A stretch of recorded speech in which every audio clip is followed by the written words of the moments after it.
Warning! The Stone Age Gamer podcast includes a lot of bad language. Cover your motherfucking ears.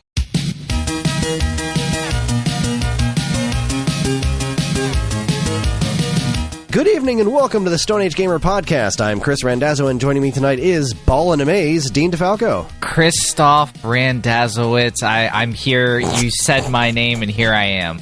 And there you are. Welcome back to the Alphabet Super Series, where Dean and I will be taking a look at various games. Well, Dan and I usually take a look at various games in alphabetical order, but this time it's Dean. My pick for the letter O was On the Ball for Super NES. Was this an addictive puzzle game or a ball-rolling waste of time? Gear up for Korimpa in 2D because the Stone Age Gamer podcast starts now.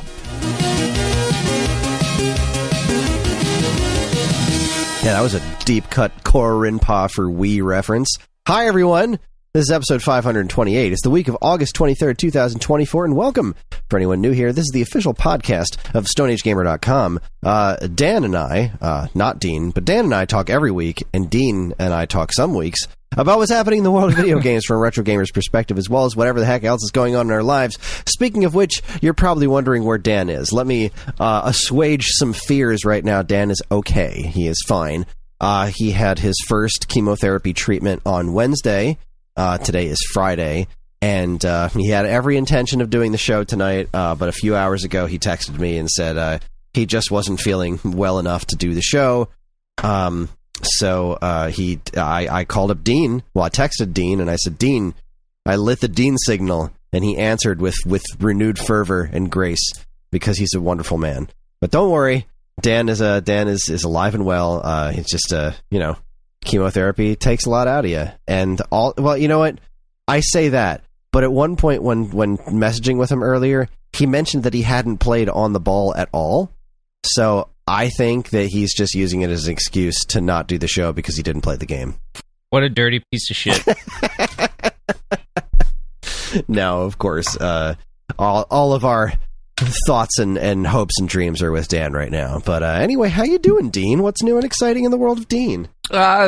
Things have gotten better and have leveled out a little bit around the Vestlord household. It's been a little quiet. I got some gaming in, so things have been okay. We're finalizing most of the stuff for building, which is good. The dogs have been ever the obstacle. I don't even know if I've mentioned I have two dogs. Neither of them were like either of my choices, but I love them. I love them very, very much. And what I mean is that like I wanted a dog, but I did not get to choose the dog. Like I was given a dog, and I was like, here you go, love this. And I'm like, well, oh, okay, I love all dogs, but I mean, you kind of twisted my arm here. Yeah, the one is like when we got her, she was like 2.5, and she was like abuse survivor. So she, oh my god, what a mess she was. And then we rescued. I didn't rescue a puppy, but when I was working at an animal hospital, long story short, these old people were like, "Hey, we can't take care of this puppy that we paid a lot of money for." The long story short, the dog costs more than some like used cars, and they were just like, we don't want anything for him, we just need to give him a good home. And I was like, oh, okay. Turns out like they broke his little brain, I think, when they had him, because like, dude, I'm still working on him. He is nowhere near perfect, and because my parents are very old and we're living with them, like he comes out of our bedroom with like a new fervor to fuck them up in different ways, and like I have to watch him because he's a dangerous little dude, and not like he's not biting them or whatever, but he's a young guy, like he likes to jump up and like he wants to get pets, cuddles and stuff, and sometimes he just tries a little too hard. Yeah, he's an enthusiastic little fella. Yeah, he is. So honestly, that's been the most of my time is corralling him, because I swear to God, Kris, I will sit down, turn on my Xbox, and no more than 3 minutes later, my mom will be screaming at him because he took a shoe, He's ripping up a paper towel. He's fighting with her dog. And when I mean fight, they're playing, but they get like really into it with each other. So they start like using her as an obstacle. So, she might get bopped in the face with the tail or something. And, and someone in their 70s, maybe they don't want to get bopped in the tail. It's a little dangerous. So, I'll have to run upstairs and, corral him and try to bring him down. And, yeah, he's, puppy thing. So, yeah, right. it's just been fun. But, I've been playing some games, but are we on that part yet? No, not yet, right? I suppose you can jump right into talking about games. Oh my god, I don't mind. I can barrel roll into games. You can barrel roll right into whatever brings warm fuzzies to your cold prickles. I don't know, Chris. Like, what's going on with you, man? I know all sorts of stuff is always going on with you, and maybe I just want to know a little something. Well, this week has been a blur of horror and nightmares. Oh my god. Because, okay. Yeah, all right, so let's see. It started off well. Last weekend, I got to go see Bit Brigade in Atlantic How City. was that? I did see that you went. Awesome. It was so much fun. Great. It was a really tiny crowd, which was really unfortunate. Like, they definitely deserved a lot more. I'm surprised. I always thought they were pretty popular. I think they are pretty popular. I think it's just, this was their first time playing in Atlantic City, and I don't know. It's Atlantic City. That place is a nightmare. But no, fair. Me and my friend Sean went to go see them, and they were a lot of fun. I liked them so much. I spent $30 on buying a vinyl record of their Castlevania covers, which I just could not resist because it was such a good show. So that was an absolute blast. My mom got COVID. And found out the day after she had spent the day taking care of my kids. So my kids got COVID, and then I got COVID, and now Karen's got. So I've just been dying all week long. Wednesday, Monday and Tuesday I was more or less okay, but Tuesday night I started to get a little off, and then Wednesday I was just out. I was done. I was in bed. I was just freezing and burning up. I was parched with thirst, but too waterlogged from drinking water to drink anything else. I was starving and I was nauseous. It was just about the most miserable I'd ever been. Just like the last time I got COVID, it just Mack trucked me all at once. Whereas COVID can be an unrelenting motherfucker. Yeah, Karen's getting it the same way she got it last time, like over a period of time. Like she feels really shitty for a little while. I was just like, in the end of The Crow, when he's just like, 30 years of pain all at once, all for you. Yeah. That's pretty much what COVID did to me. Yeah. It's just like, you get all of this at once. So, I felt a lot better the next day. Not better, but I'm so tired. It's really hard for me to maintain any level of energy. The coughing is starting to show up. Hopefully not as bad as last time. I was coughing for months after COVID last time. But I haven't had it since 2020, so I guess we'll see where this one lands. So, yeah, and like I was in bed wallowing and dying while Dan was getting ready to head in for chemotherapy. So it was just like, fuck, are we even going to have a show this week? Like, what are we going to do? Yeah, geez. So I haven't... while I was in bed, laying there, begging for death, and the brief moments where I wasn't quite so terrible, I thought to myself, well, this is an opportunity. Last time I had COVID, I finally watched the first Venom movie. So let's suffer through the second Venom movie, right? Because I've never seen the second Venom movie. It seems like a good enough time as any. So I jump on the Plex and I turn on Venom Let There Be Carnage. And it's fucking terrible.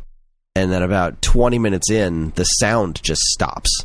So I don't know what flavor this is that was on Evan's Plex server, but there's just stopped being sound. And I was like, well, I guess that's all I'm going to get. Someone was saving you the trouble, man. Yeah, because I don't think it's on Disney Plus, right? Nah. That's because that's a Sony yeah, joint. and I didn't really feel like trying to search for anything else that might have it. So instead, I switched over and I watched the entire current season that just showed up of The Dragon Prince, which continues to be a marvelous show. What? I don't think I've heard of that. What is that? You know, it's from Aaron Ehas, I think is how you say his name. He's one of the co-creators, I think, of Avatar: The Last Airbender. It's a very, very similar type of show to Avatar. I don't think it's quite as good, but it tells its storytelling is very similar. One of the main characters is voiced by the guy who did Sokka, so like that's just always a pleasure to listen to that guy be a voice actor. No, it's a really good show, and I think it's I want to say 6th season that it's on right now, something like that. It's a very interesting show, very well done show. I highly recommend checking it out. It's on Netflix. No, I think I will. I have Netflix. Netflix. So I did that. I also earlier, I think it was over the weekend, I finally solved the TV problem that I was having. I had been having a right, yeah. Yeah. I'm sure you heard some of the TV problems. I think you told me, yeah. Because I got one TV and it was just awful. And then I got a second one, and that was awful for totally different reasons. Mm-hmm. It was a QLED, but it just very specifically did not like the switch. It's a TCL QLED, and it just... So I looked it up online. There's even message boards and stuff talking about how that specific model just does not play well with Switch.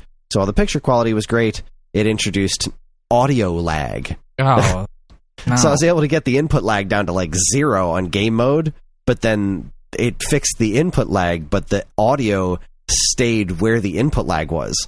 So there'd be like sound effects happening like a half a second after the things, you know, the things that would happen on screen. So it was like, this is unusable. This is terrible. Question for you before you keep going. Are you plugged directly in from the Switch to like the television? Yep. I don't know if you have anything to test it with, but if you ever have the time and you have it, like an HDMI switcher, plug that in between. And did that too. No dice. Damn. Same exact thing. It's like this works great with Xbox, works great with my PlayStation 4. So, you know, more modern, more powerful hardware works just fine. It's the Switch and older that just was not interested in dealing with in any sort of reasonable capacity. It's just surprising because, you know, I mean, because you said your PS4, correct? Yeah, I tried the PS4, the Xbox One, they both work just fine on it. And I mean, PS4 fine. Is not much older than younger than the Switch, but I mean, you said you fixed it, so all right. So I returned that one. Okay, got a different TV. Okay, I got a Hisense LED TV. Right, so I talked to the guy at Best Buy, and I showed him what I was talking about with the Samsung one, and he was just like, "Wow, yeah, I've never noticed that before. That looks terrible." Because you could see the problem. Like the first TV I got was a Samsung. The whites look awful on it. They're just inexcusably bad. And he was like, "Yeah, you're 100% right. That looks terrible." And he's like, "But that's just what this is." So that is a Crystal UHD thing. These 4K Crystal UHDs. It's like this bottom of the line for higher end TVs, and they're all trash. It's like everything Crystal UHD is awful. They've designed them to be super cheap, but they're just crappy TVs. They want you to buy the bigger ones because that's where the technology actually works, is on the more expensive bigger ones. So you're telling me when you buy like a 65-inch, that's where it's better? That's where it starts getting, you know, the colors and stuff start getting better, but it's also where the price starts going a heck of a lot higher because they're just nicer TVs. But he said, I explained to him that the TV I had, this RCA LED, was like, you should just get another LED TV then. If you're looking for that size, the LED is going to be cheap as heck, and it's going to work just fine, and that's probably going to give you what you're looking for. And so I did. I got this Hisense LED TV. I took it home, worked the second I turned it on. I didn't have to do anything. Like, the picture quality looked great, played with the game systems perfectly, and it's better than my RCA because it doesn't go through a whole stupid startup screen, right? Because I got the RCA TV 5-ish years ago, back when HD TVs still had, like, you turn them on and it goes through a whole, like, hey, check out the logo for this TV while we sit here and boot shit up. And this one just, like, turns on instantly like a CRT did. It's marvelous. It's wonderful. Problem solved. All I needed to do was get not a fancier TV, because fancier TVs at that size and price range are just not very good, apparently. So how big was the TV? 55. Not huge. That's still just a regular. Should be big enough. Like that's crazy. Oh, it's fine. Though. It's perfectly. I don't need a bigger TV. I wasn't even looking at it. I was replacing a 55-inch. The old plasma that died was a 55-inch. So all I was doing was just replacing that, and worked out just fine. So there we are. Hooray! Well, I'm glad to hear that. Yeah, I'm glad to say it. So, Dean, now that I'm caught up, now that we're caught up on life, the universe, and everything, because really that's everything else has just been COVID haze. The kids were fine, by the way. Like Ellie John had like a sore throat for a half an afternoon, and Ellie was like had a snotty nose, but they're fine. They kids they bounced back. Nothing. Just bounced right off of it. I am and have been miserable, but I'm here. I'm queer. Get used to it. I love that for you. How you doing? What have you been playing? What have you been playing? So I don't know if you know, a new Steamworld game came out. Oh, Heist something? Was that this one? Yeah, the second Heist. And I don't know if you know, but I'm also a giant freaking Steamworld enthusiast. Like that entire universe. I did not know that. Yeah, super into it. That is my jam. I've played every single one, including the one that was on like DSiWare, the tower defense, zillion years ago. I've played that, Steamworld Dig 2, all of them, even the Steamworld build that came out not too long ago. But yeah, this has been a really good game. It's like a tactical RPG, but instead of from the top down, that like isometric third person thing, it's just from a 2D kind of like you ever seen Slay the Spire? Slay the Spire, yeah, I've seen that. Yeah, so I mean it's set up like that, where your character's on a very 2D plane and you're looking at it straight forward. You guide them along this horizontal 2D plane.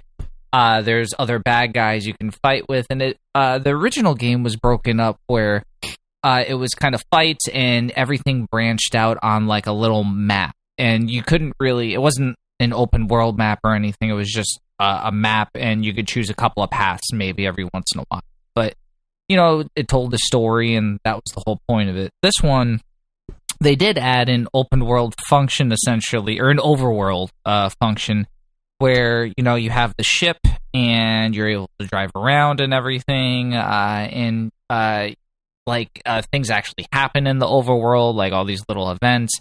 I guess I should rewind a little bit. Besides being a tactical RPG, Steamworld Dig is all like this futuristic steampunk game with robots.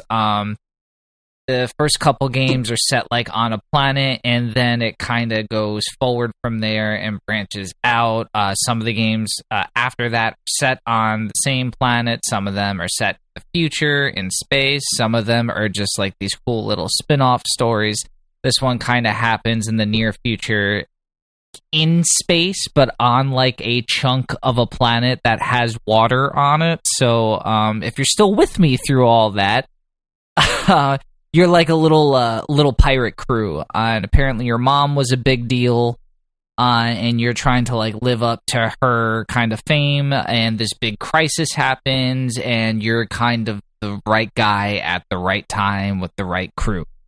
That's all I'll kind of say about the story. But if you like the Steamworld games from a story aspect, I highly recommend this. Any tactical RPG fans, I also recommend it.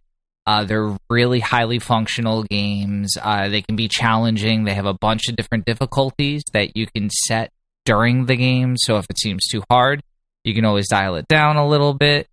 I can't say enough about like how much personality they have. I've always been a fan of these. I think someone on the website might have actually recommended them to me, and I mean, I know Dan's a big fan of them. It was probably the Steamworld praises for ages. Yeah. I liked Steamworld Dig well enough, but I couldn't really get into it too long. No, and I mean they're definitely not for everyone. Especially Steamworld Dig was like it's an interesting game, but there's not a lot of games like that. It's kind of like a Metroidvania, but also kind of like Minecraft at the same time. Well, it was like, you keep going on the different runs and it changes every time or whatever. Just like Shovel Knight Dig. I that was a rough game. I enjoyed it. I appreciated it, but the whole I always prefer games that are just like, I just want to play through levels until I'm done. I don't want to keep playing through the same kind of level over and over again to get something slightly different every time. Like that does not hold the luster for me. I understand that it does for some people, but it's not my flavor. Well, I agree. There can be some burnout towards it, even though there are some games that I like. I don't say I like all of them. I will say that all the levels kind of stay the same. So whenever you play them, they don't change or anything in this game. I've been singing its praises pretty highly since I got it. It's a little expensive, just like the Dungeons of Hinterberg game that I was playing, which I did complete and put 100% on. Put my stamp of approval on it. That was $40. I think this is $30, so it's pricey. Especially in this day and age, there's a lot of games out there that are competing for your wallet. I will say definitely give this a shot if you can first, and if you like it, buy it. Oh, cool. Yeah. I mean, besides that, I downloaded the Doom stuff. I haven't gotten a chance to play it yet, but I'm super excited for all that because that was a big surprise. Yeah. I don't know if you guys have spoken about that yet, have you? I know it happened. It happened this week. It happened. Is that news later? No, it's something I'm going to talk about. Okay, yeah. So did you actually get a chance to play it? I did. I've played a bunch of it. Is it awesome? With I'm hearing with all these mods and stuff. It sounds hella cool. It is magnificent. I haven't played. I'm just going through it in order. So I'm on. I finished Knee Deep in the Dead. On the Shores of Hell. Here's the thing that's a little odd about it. Okay. So it comes with all these campaigns, which is super cool. It's like Doom, Doom 2, and then just a bunch of other shit, which is huzzah. I'm very excited to try all that stuff out. There's a new weapon, at least one new weapon. I'm so excited to get through the rest of this stuff. It looks and moves even better than the previous iterations. I got it on Switch, obviously, because that's me. Here's the thing. Okay. They did not... the thing that's on the Switch is in no way optimized for the Switch. Oh, okay. Now this is not a problem, right? Because you look at the menus, it's you can calibrate your mouse and keyboard stuff. Okay, that's a little weird, but okay. Thanks. So I'm playing through the game now. Yeah. I have nothing to prove to Doom. I put my time in on Doom back in the 90s. I have done Doom and Doom 2 backwards and forwards. I don't need to prove anything. I like using cheats now. And I don't put God mode on. I will refill my health if I can run away and hide for a second and God mode and on-God mode just to restore my health. Yeah. That's the cheating that I'll do. And I'll also give myself infinite ammo and not use it just I'm not going to plasma gun and BFG 9000 everybody. I just give me all the shotgun shells. That's my leg up, right?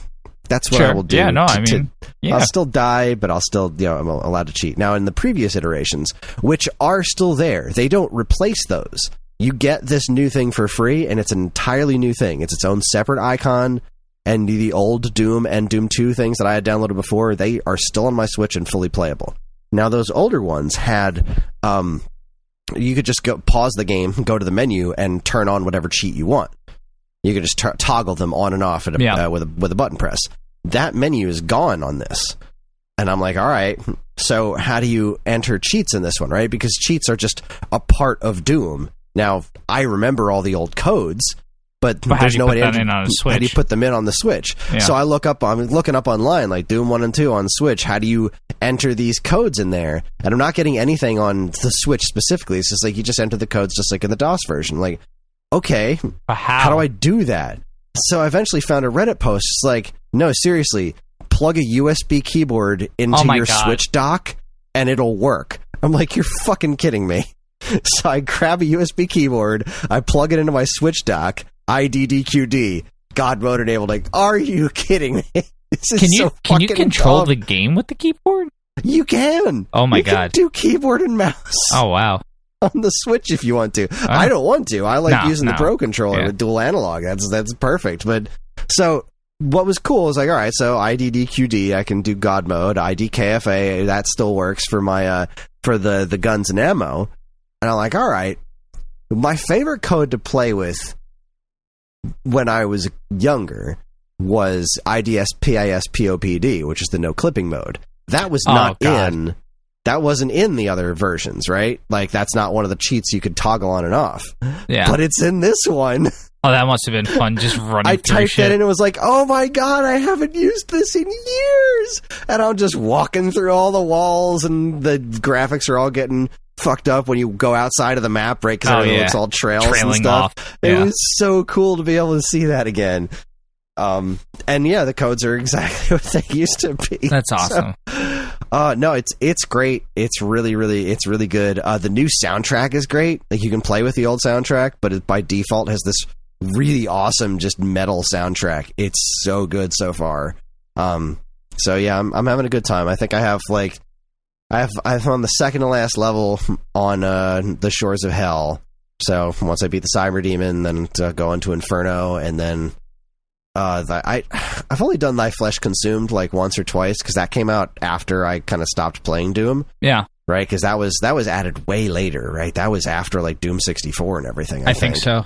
So I think I've only played through that once when I got the original, like the first release on Switch. So I'll do that again. Then I'll play through Doom 2, and then I'm on to the new stuff. And I'm playing with this security bit for some reason.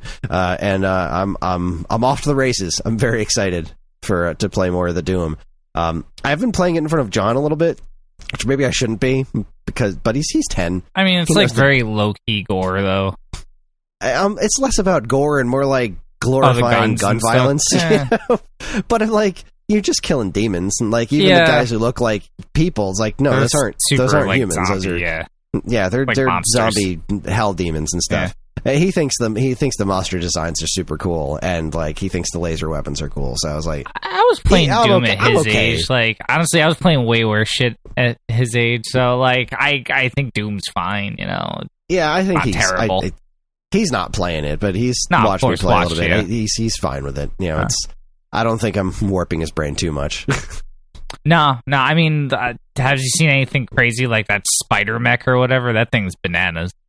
No, he hasn't seen because he's the first time you see the spider demon is the like way on like later. I think he's the last boss of the third chapter, Inferno. Mm-hmm. The last boss of Shores of Hell is my favorite, the Cyber Demon, like with the rocket launcher arm. Oh, that's still a dope one. Yeah, love that. He's my favorite. I love the sound of him walking, and I can't wait to get to that fight again.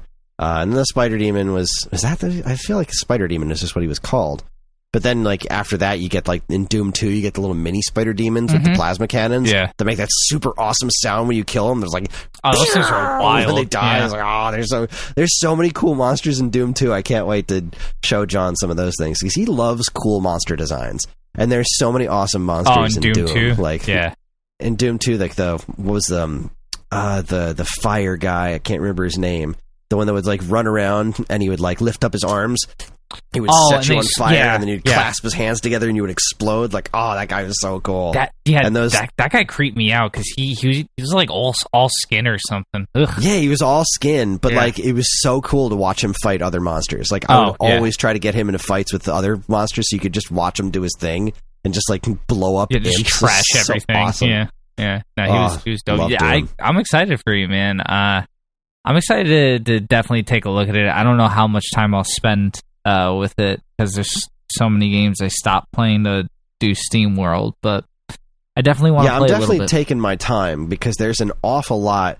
I was just looking at my calendar, and September is already looking pretty loaded for me, and that doesn't include anything I might get as review codes. Mm-hmm. Like September is, where is I just put these in my calendar. Where's my calendar?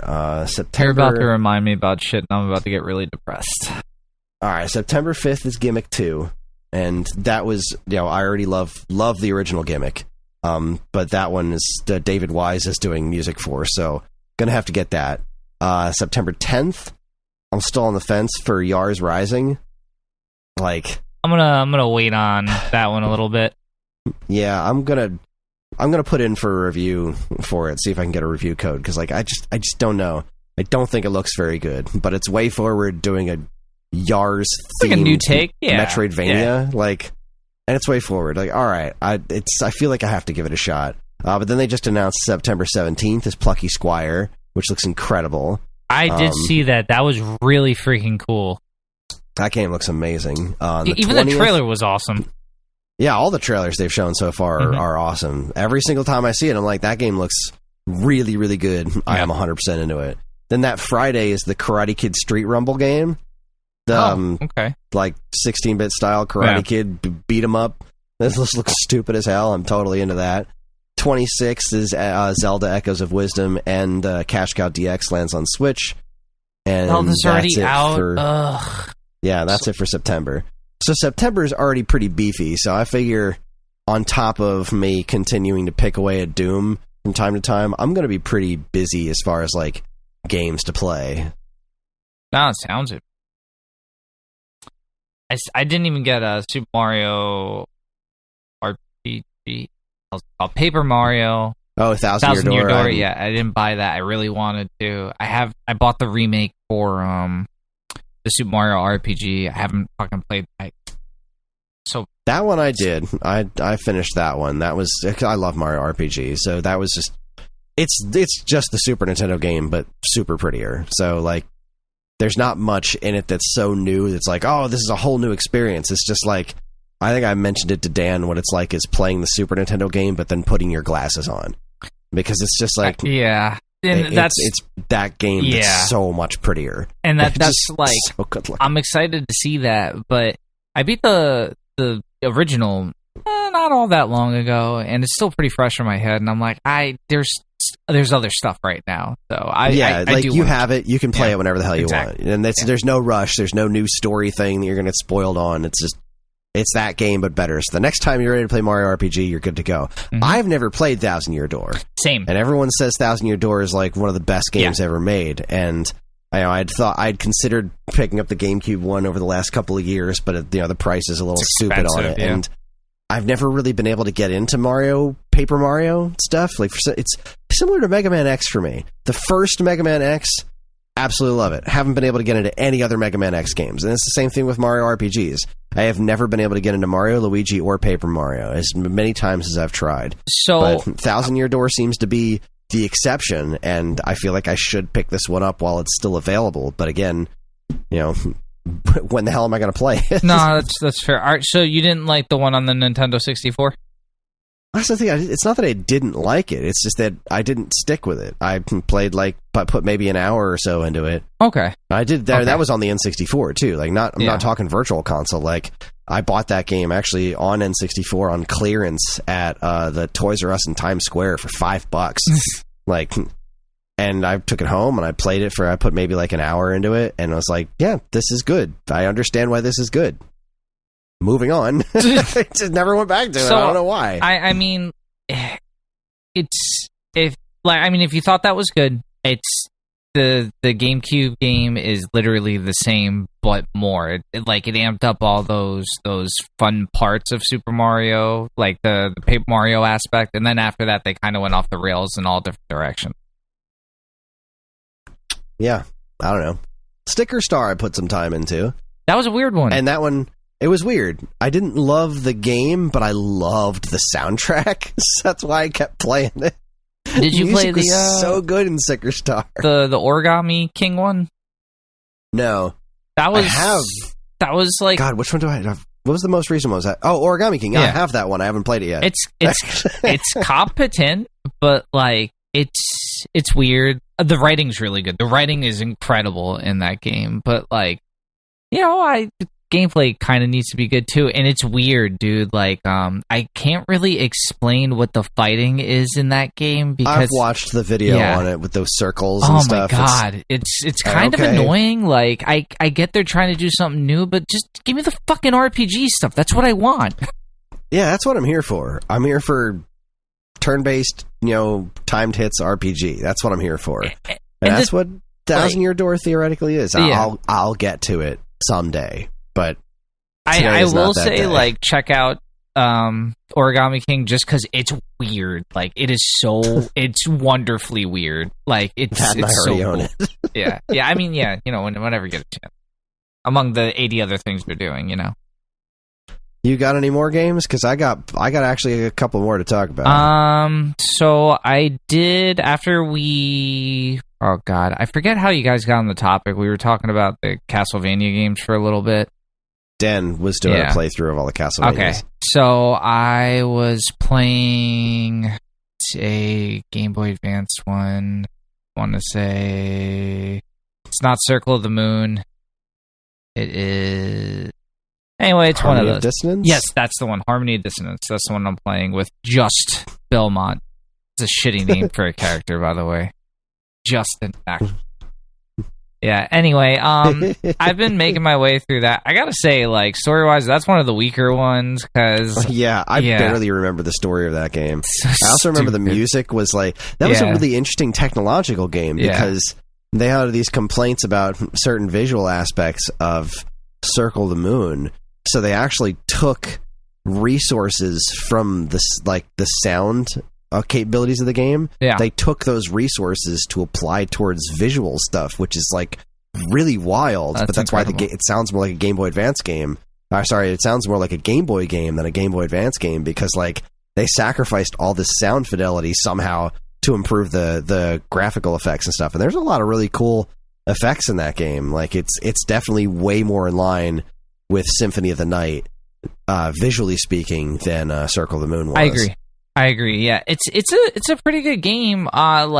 Technologically speaking, there's some really cool shit with the I like all the spell work in that game and stuff, which was also in Circle of the Moon, but I think they just did a few extra things. They kind of doubled down on. They just did. Just with me. Juiced. They juiced. They just did some. God, it's so stupid. And dude, it's so reductive because it's literally like the first 3 seconds of the game. Hey, you and your friend, you guys, Dracula sucks, and he stole a girl, and you knew her maybe at some point. Here you go. And I swear to God, that's pretty much what the guy fucking says at the beginning. Like, there's not a lot going on, but if you can get past that, it's an awesome Castlevania game nowadays because of emulation or shmemulation, if that's what we're still calling it on here. You have your pick of any of them, so it's hard to recommend this one specifically, but I just happen to I want to play through all of them again. I just decided I'd start with this one because I beat Circle of the Moon a few years back, so kind of checking that one off for right now and doing Harmony of Dissonance because I have started it so many times, but just never had the will to beat it. This time I think I'm going to make it through. I got one of those portable emulators from TikTok. It's a shmortable shmemulators. Sorry. Oh, like one of those Temu things or something? No. It's like one of the nicer ones, like an Ambernick or whatever, but it's just one of the different companies. And TikTok has been whoring out these things for so long that I was like, all right, I'll give it a shot, because when you buy something off TikTok for the first time, they give you 30% off. It was already 20%, or no, I'm sorry, it was already 30% off on top of that. So I got 60% off the thing. I think before any discounts, normally it's $90-something. I got it for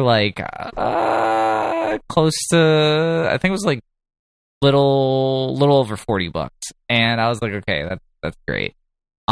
Plays everything awesome. It definitely came with a lot of things it shouldn't have. But it came with a full GBA library, so I was kind of puttering through the Castlevania games, and I was like, I gotta check out these guys again. So that's what I'm doing. But actually, do I have a camera?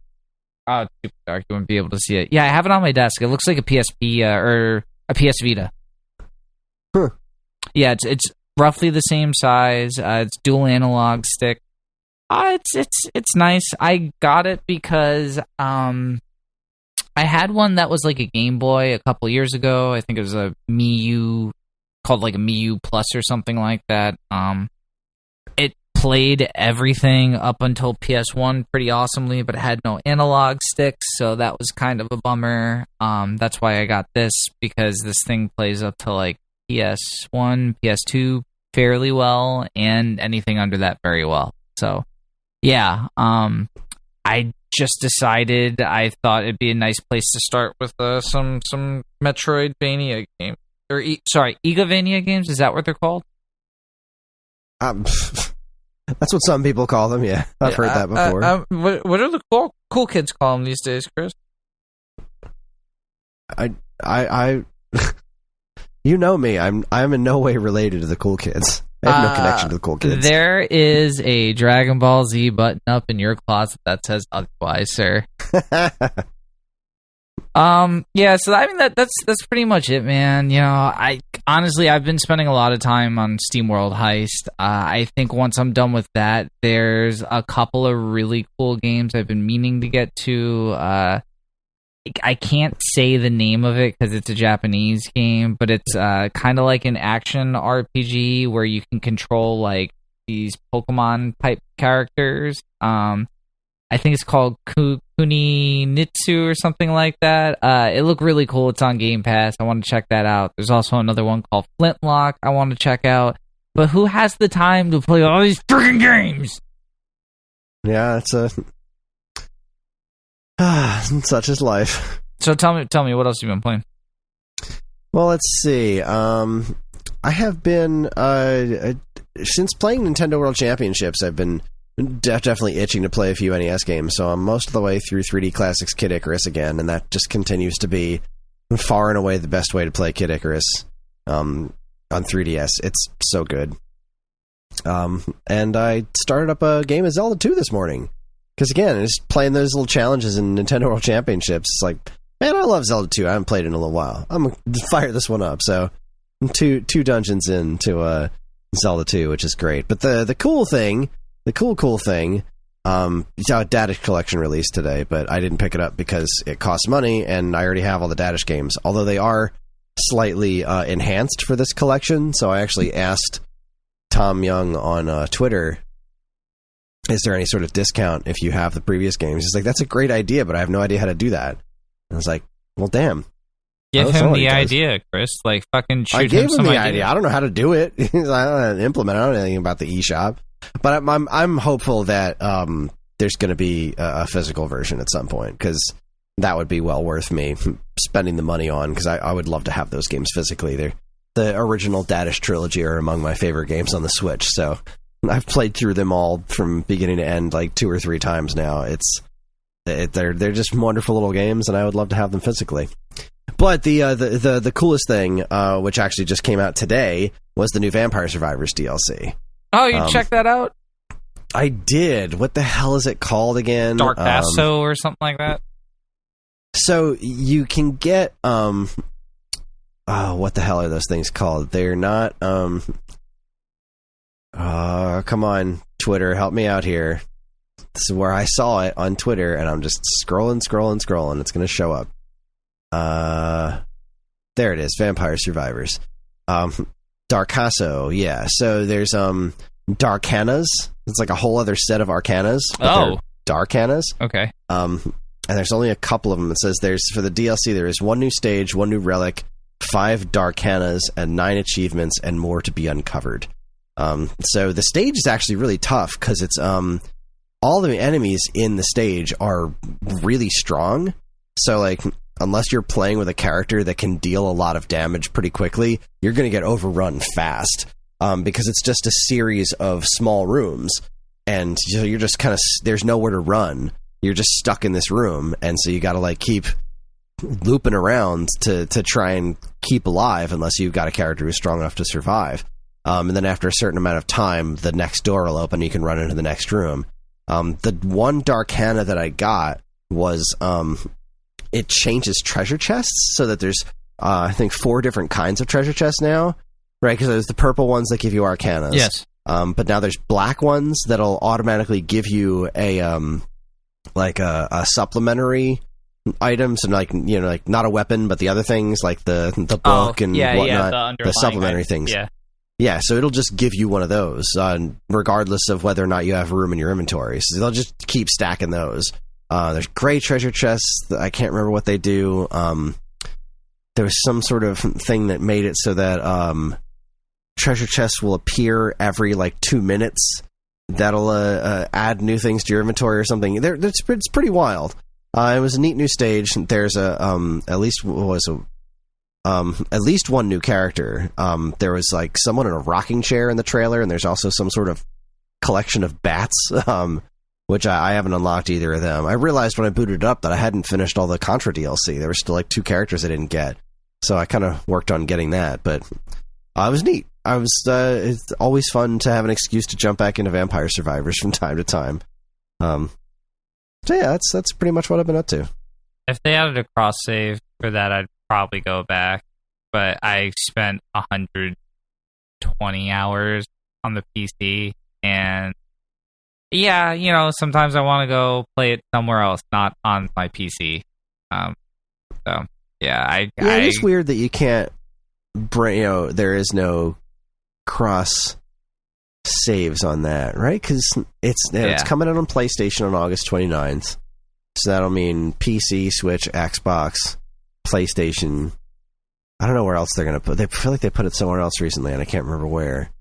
But yeah, it's kind of weird that it isn't on one of those cross-platform save things. That is weird. There's so many achievements to that game. Like when they add normal achievements, I get a little flutter of panic just because I know I have to go back and spend. And again, not that it's a bad way to spend time, but I thought I was done with the game, and then they're like, "You will hey, never be done." hey, there's only one guy working on it, but he's just gonna keep adding things forever, and they're forever. all gonna be free. We're just gonna keep throwing free content at you. Enjoy. Now, love it. Thankfully, the achievements that he adds are extra achievements inside the game, and they're not Steam achievements, because I would not be able to keep up with how many content updates he puts out. Yeah, this game has certainly paid for itself several times over. Oh, dude, incredible. Game of the decade. Fucking the dude. Especially because it's one guy, such a simple premise, and it just caught on fire. And you know what? There's never been really a bad thing said about this game. There's never been 2022 was a terrible time to get into Vampire Survivors. No, that doesn't fucking exist. Whenever you get into Vampire Survivors, it's an awesome goddamn time to get into Vampire Survivors.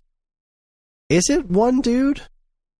It was at the beginning. I don't know if it isn't. I thought Ponko was one dude. I could be wrong, but I'm gonna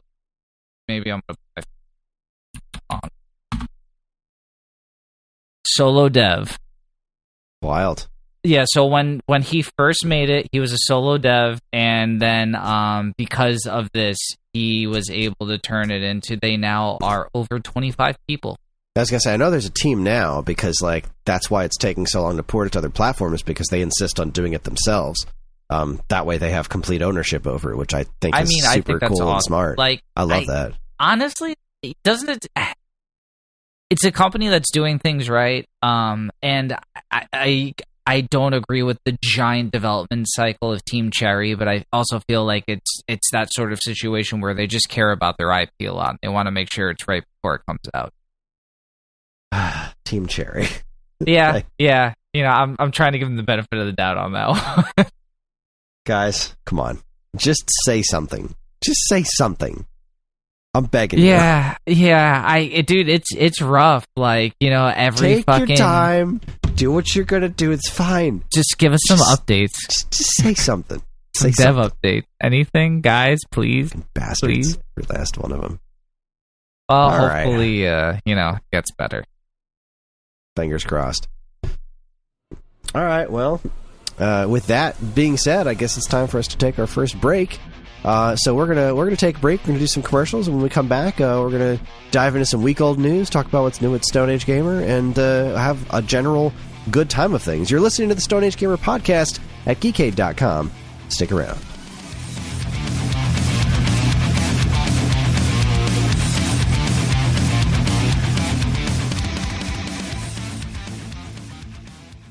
And now here's a quick look at what's new on the official Stone Age Gamer YouTube channel. First up, new content on our YouTube channel was a bit lighter than usual thanks to another video project Kris has been working on. So you know what?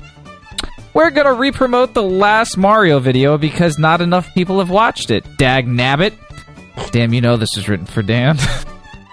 Donkey Kong 64 for Game Boy is a national treasure, and the fact Kong that 94. Did I put 64?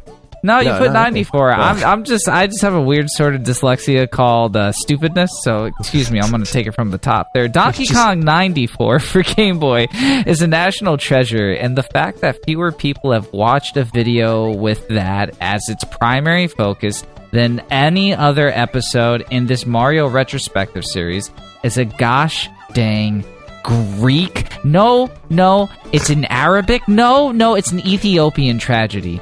Do you people not have taste, culture, standards? Do you not have the standees? I don't think you guys do. There's even talk of the original Super Mario Bros. Live-action dumpster fire, movie, Wario Land, Hotel Mario, and more. Do the right thing and appreciate the glory of video game history and Stone Age Gamer Archaeology Mario Brothers Retrospective Part 5, Back to Basics. Jesus Christ, that's what it's called? Kinda. Whew, that's some word soup, but I like it. Go watch it. I'm watching it right now. Thank you. Next. Welcome. In an all-new episode of the Nintendo Report, I'm taking a look at Nintendo's intellectual properties that begin with the letter C. Yes, I get to call it an all-new entry because this is the video version, not the written stuff where I'm up to the letter G. The videos take longer to make than blog posts. Regardless, this one's got Chibi Robo and Custom Robo. We also have to wonder why a game about steampunk Abraham Lincoln didn't take off and whether or not we'll ever see the likes of Cubivore again. Learn all about it in the Nintendo Report, Clubs, Codenames, and Cubes. You know, that's the 3 C's I need in my life. I've been doing it all wrong. Alright, anyway. Finally, Sega Master System. You know, it's a great platform that also happens to be too stinking long to fit on most shelves. Seriously. If you have... Oh, man, we're name dropping. If you have an IKEA Calyx unit... You can't put a Master System in one of those cubes because it's so long. Why? Didn't have to be that long. Man, I read that wrong. It's okay. It's longer than a lot of VCRs from that era. Sega didn't have to make it that way, but they did, and we all have to live with it. But if you're a fan of this long-ass system, and you're looking for a way to play your entire library, that one whole library from one single cartridge, that's millions, probably not millions, probably like hundreds of games on a single cartridge, we got you covered with a flash cart. And man, is it great. Check out our Master EverDrive overview. Master EverDrive, that sounds like $1 million thing, and you guys should all take a look at it right now. It does have a great name. Anyway, for all of this and more, be sure to check out our YouTube channel and follow us at StoneAgeGamer.com.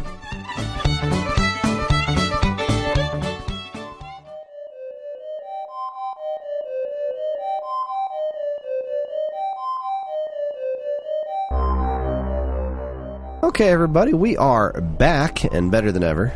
We enjoyed our commercial time, paid the bills, so to speak. And now it's time to talk about what's new at Stone Age Gamer. It has been not a super busy week at Stone Age Gamer because while I have been sick, apparently the folks at the store have been sick too, though I'm not sure if it's COVID as well. But things have been chugging along. We did put a handful of new items in stock. There are a bunch of new colors for the Forever Pack 64, which is pretty awesome. we got a Neo Geo game, a homebrew game for sale, an actual Neo Geo cartridge called Cyborg Force, which is pretty nifty looking. Retro Frog released their RetroTink 4K vertical stand.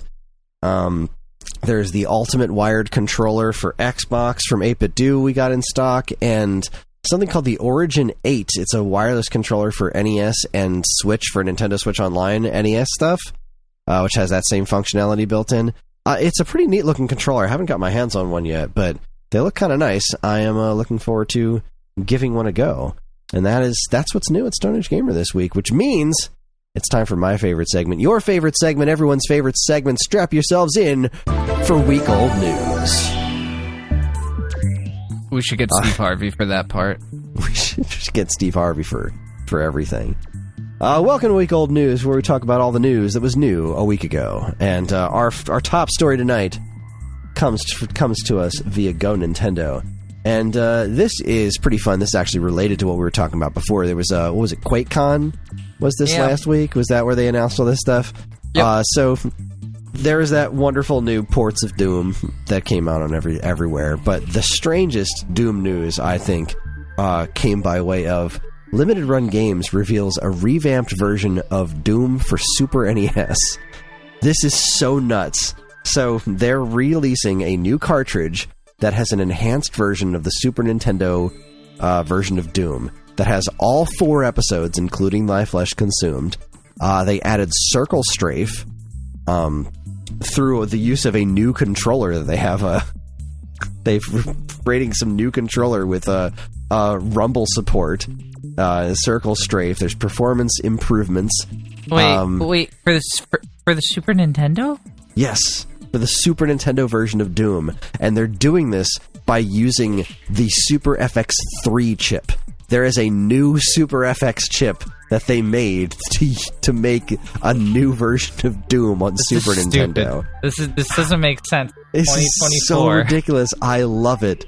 There was some footage released online of it in action from the show, and it actually looks pretty impressive. I cannot wait to see it in more detail.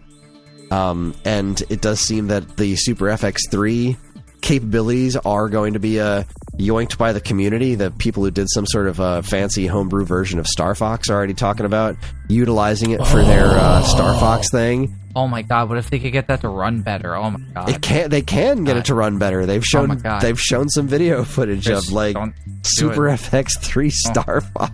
No, I can't have a better Star Fox in my life. That's really all I need to like live in that game. I'm in love. I don't know that I'm going to be able to afford to spend money on this because but it's awesome that this exists. Is not going to be cheap. But yeah, the fact that this exists, the fact that there's a Super FX3 chip, I'm mystified. What a great story. Bless you, crazy people, for enhancing freaking Doom. Yeah, for Super Nintendo and making the hardware to do it.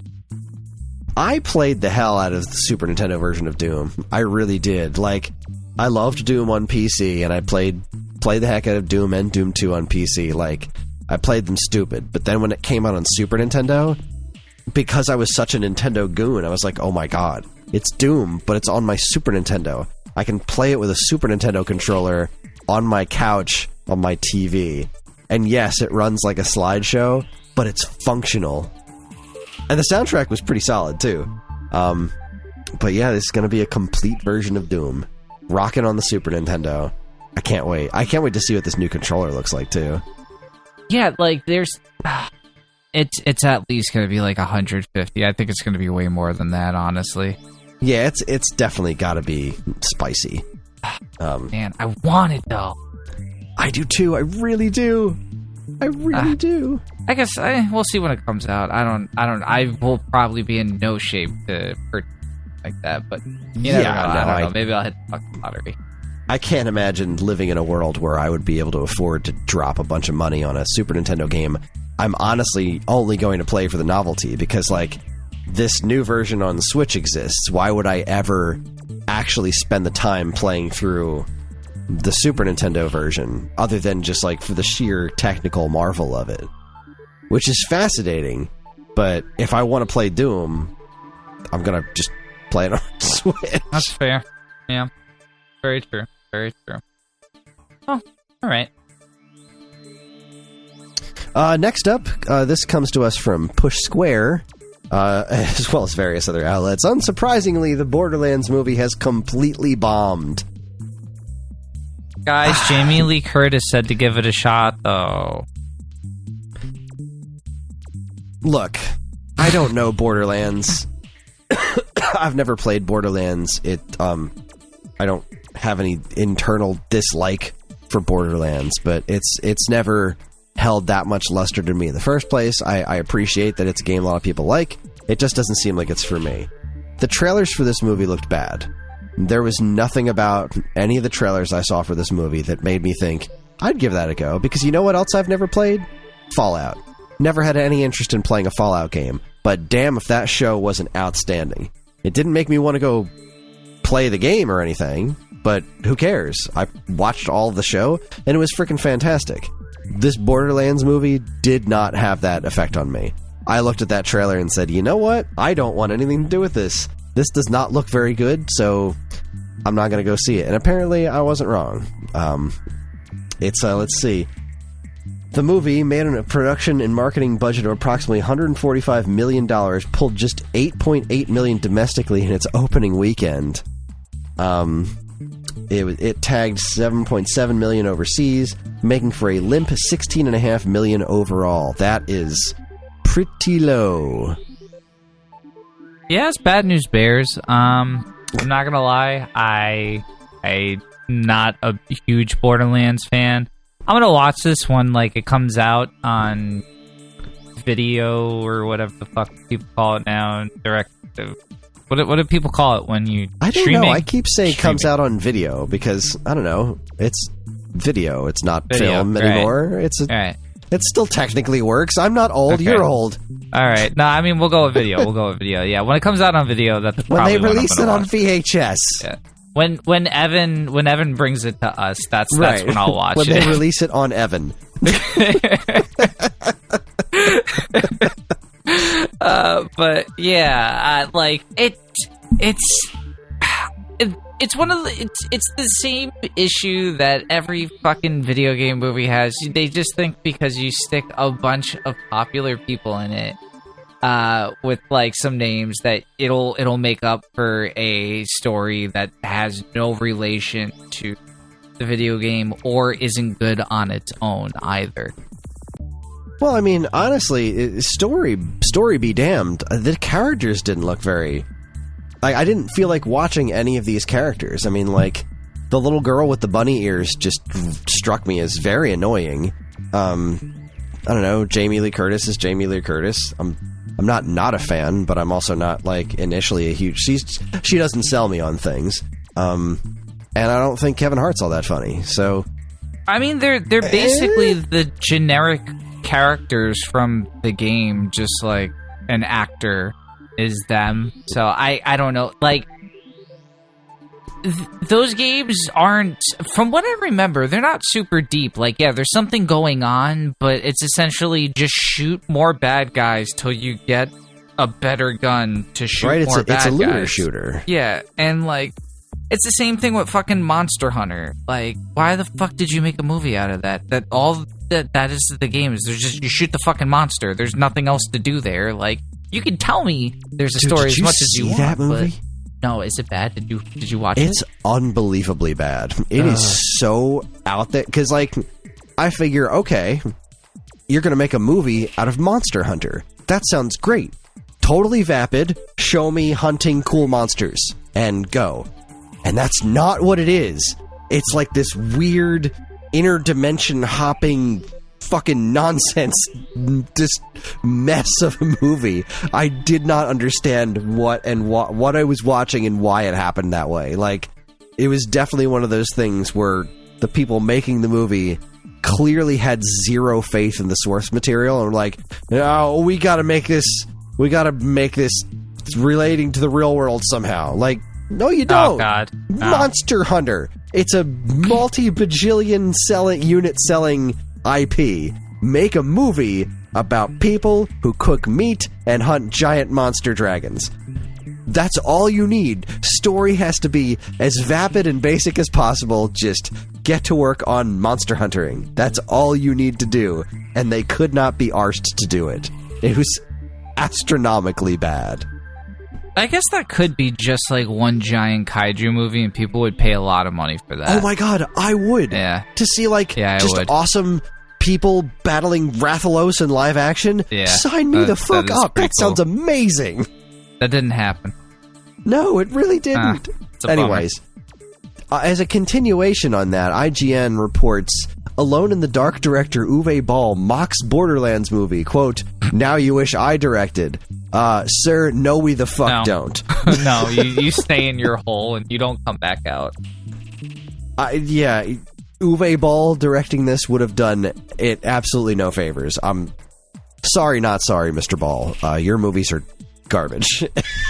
I don't know what universe he's living in that made him think that was a hit tweet or whatever, but you know, here we are. Oh my god. Savagery. We're in this period of time where it's like, alright, look, the Super Mario Brothers movie isn't Oscar worthy, but you know what it was? It was a fun and competent movie about Super Mario Brothers. There's The Last of Us TV show, which, alright, again, not much of a stretch because it's basically a TV show with, you know, shooter segments in it. So, but still, take the game, do a faithful adaptation, and boom, success. Fallout, similar situation.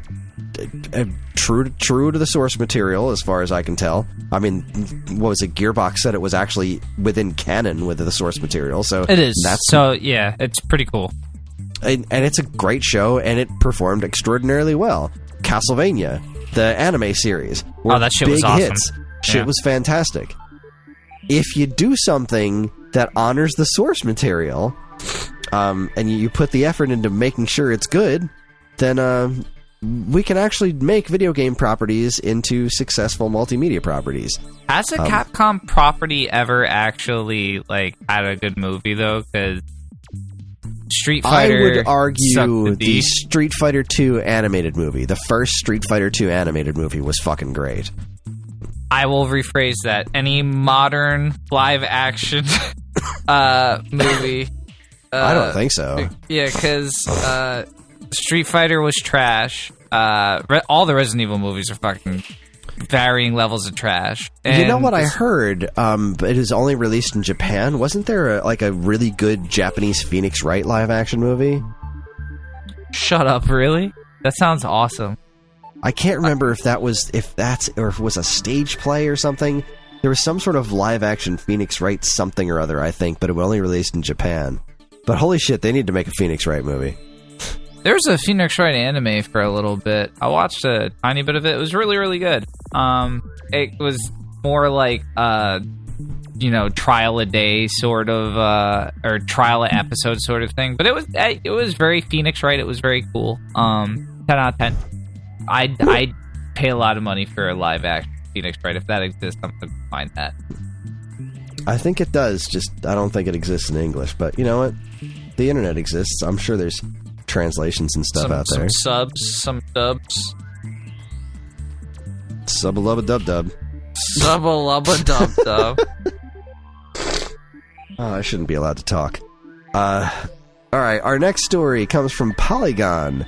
Hi-Fi Rush Studio, shut down by Microsoft, is saved by PUBG's publisher. So yeah, that was wild. Yeah, Tango Gameworks will live on thanks to Krafton. I read in another report today, or earlier today, I think, that it's roughly 50% of the existing studio, so it's not like everyone got to keep their jobs, but it's certainly better than no one gets to keep their jobs. Absolutely, man. Yeah, fuck. Good on them. I'm glad someone came to the save. It doesn't always happen. When it does, it's a little bit of a feel-good moment. Bittersweet, but, at least some of the... And that was the thing. That was a good game. That sucks that had to happen. It looked like a great game. I'd love to try it sometime, and it strikes me as like this is one of those studios that you, like Microsoft, you buy these studios to make these kinds of games, and this is what you have them for. And I know, your executives getting an extra yacht is very important, but at a certain point, You actually need game studios to make games. And you just bought Activision and blah-de-blah-de-blah, but you gotta have a more healthy ecosystem than just Call of Duty. Like, get your shit together. I don't know, Chris. Are those games going to buy me more yachts, or is Call of Duty going to buy me yachts? I can buy a lot of yachts with Call of Duty. That you can. It's the lack of long-term thinking that bothers me so much about, like, and the fact that the blueprint is sitting right there. Like, you can look directly at Nintendo and say, like, wow, they had some shitty years there, but they're flush with cash. They're doing great. Why are they doing great? Because they invest long-term. It's not like I personally like Nintendo's games better than other platforms' games, but it boils down to they play the long game. There's consistency. Yeah, they never do like, well, we got to do something right now because that's going to make us money right now, and they don't do short-sighted bullshit. They lay the groundwork. They pay attention to their intellectual properties. They don't have huge turnover. They don't go buying a bunch of studios. They just invest in their own talent and build a functioning ecosystem. Like, the blueprint's right there. If you stop being immediately greedy, you can make more money in the long term. Like, we're not even talking, just take morality out of it entirely. You will have a healthier, longer stream of money if you don't focus on making all of the money now, damn tomorrow. Like, I don't understand how these rich people who run these corporations don't just look at what the successful companies are doing and then do that. Instead of being like, oh, this company made this successful thing, I'm going to copy that successful thing. No. How did they come up with the successful idea? Emulate that. Don't emulate the successful idea. Emulate how they came up with the idea so you can come up with your own successful ideas and make more stable money long term. You dumb fucks.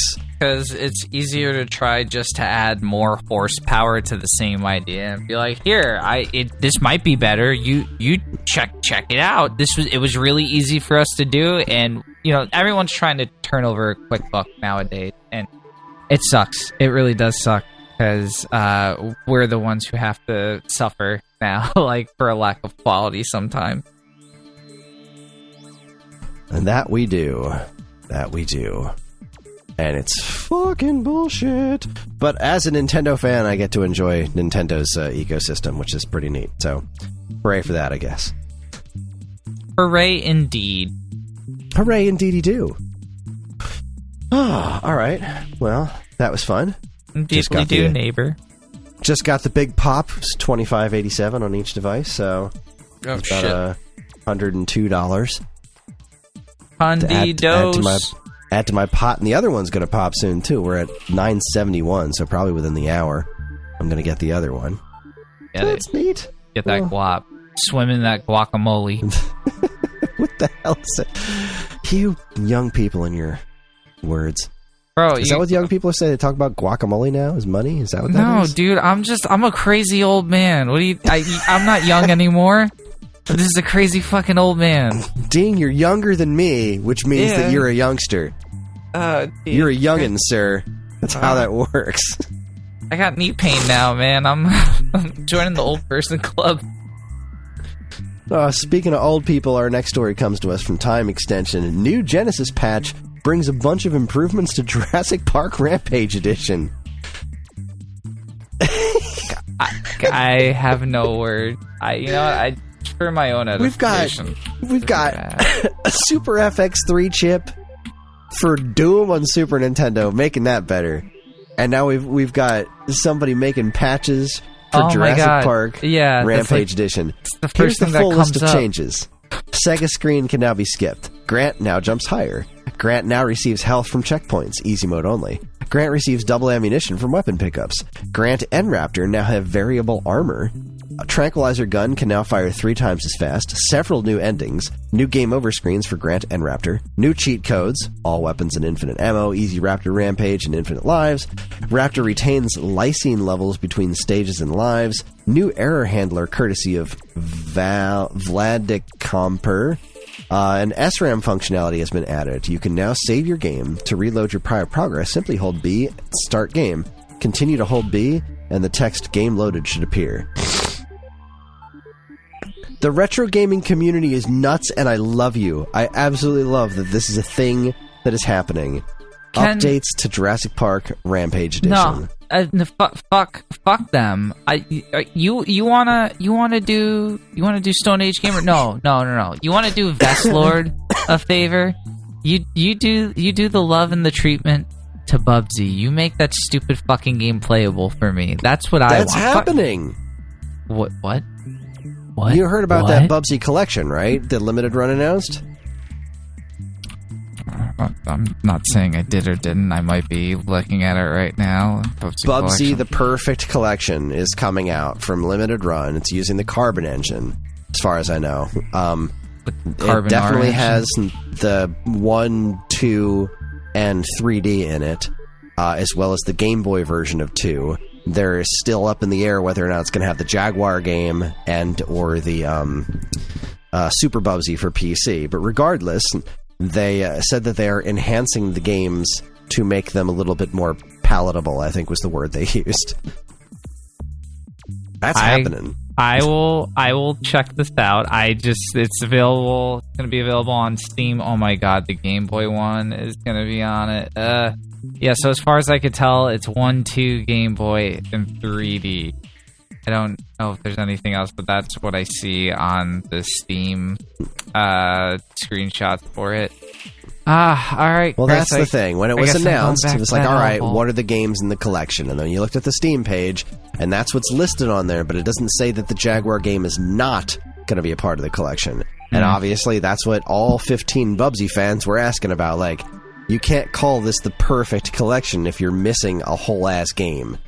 And now, granted, technically Super Bubsy would be wonderful to be in there too, but that's also technically just the first game, but an enhanced version of it. So if that one's missing, I'll live. But that, Fractured Furry Tales had best be on there, is all I'm saying.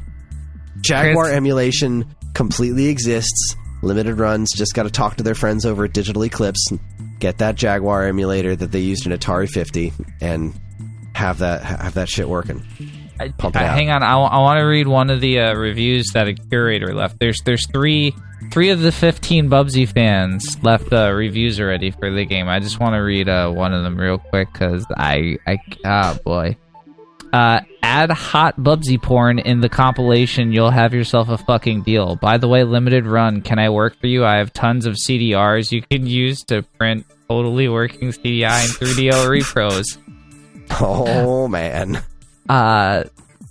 Yeah, I just... big fan. He's a big fan. Big fan. Hey, that's some well-earned criticism after the whole 3DO thing, limited run. Oh, you heard about that one, right? Where they limited run games. No, what the fuck did they do? They sold their 3DO games on fucking CDRs. Jesus Christ, are you serious? I am dead serious. Yeah, they still haven't actually fixed the problem yet. But oh man, come on, guys. Yeah, that's bad news bears. I want to be a fan of limited run because they have done some very good things, but at the same time, yeah, that's sometimes they make good. it pretty hard. Yeah, I'm very, very hot and cold about them. I don't buy a lot from them because it just some things don't make sense to me. Like when I see some of the titles, I'm like, how did you get the fucking IP for this? Like, how are you going to make it run on this shit? Like, especially for some of the systems they advertise, it just things don't add up, and I guess that's why, because they're kind of cutting corners. Yeah, I don't know what made them think doing the CDRs was a good idea. Like they're a company whose entire thing is about preservation, and CDRs are notoriously just they don't last. So no, that's weird, man. Yeah, it's a little upsetting. I haven't bought too much from them. I think the last thing I bought was there's a special edition of Streets of Rage 4 that came out. I bought that. I just got the Rocket Knight collection from them, which is great. It's wonderfully done. Is it? I saw that on there. I think they have it on sale. I don't know if it's actually on sale. It's like $35 right now. Their Carbon engine is phenomenal. It handles the emulation of these old games so good. These games have never looked or played better. The Super Nintendo one in particular, Sparkster, they cleaned up almost all the slowdown that was in the game. So it's so much more playable than it was on Super Nintendo. It's a great little compilation there. That's really cool. I'm gonna have to check that out. Yeah. No, let's go. Let's keep this train a moving. Time Extension reports Hyperkin's quote no drift N64 stick is available now. Hyperkin has released a Hall Effect, a GameCube style analog stick replacement for the N64 controller. I don't know, man. I like drifting. The N64 controllers. That analog stick was like friggin'. It was game changing at the time, right? Because who had ever played an analog stick before that? Yes, they existed before the N64 controller, but I was going to say that was the precursor to like good analog sticks. Yeah, I mean, like analog sticks did not exist in any major capacity. Like they weren't out there in the world.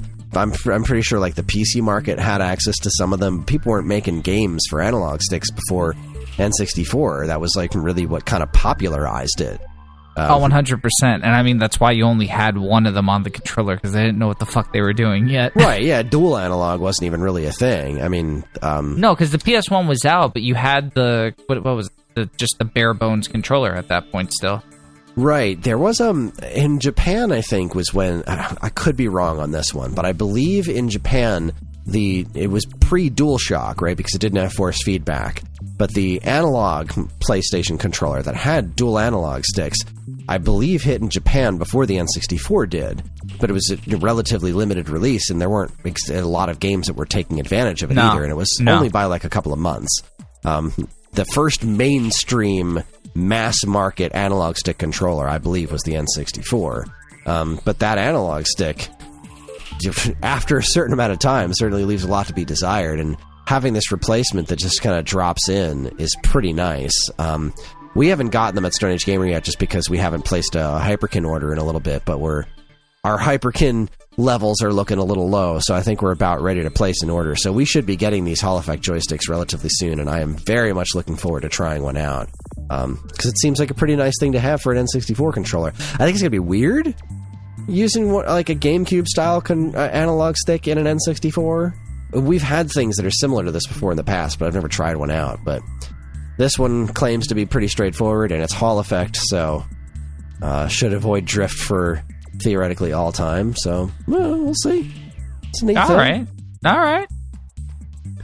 It's a neat thing. It's a neat. A way less neat thing, though. This is, in fact, a very sad thing. Hold on. Let's see. Oh, sorry. I'm just getting a message that the Stone Age Gamer blog is broken. What's going on here? I'm gonna fix it right now. Don't worry. Just get me on there. I'm gonna fix it. What's going on? Let me see. Let me check this out. What's going... No, looks fine to me. Yeah, it must be something with this fella's browser.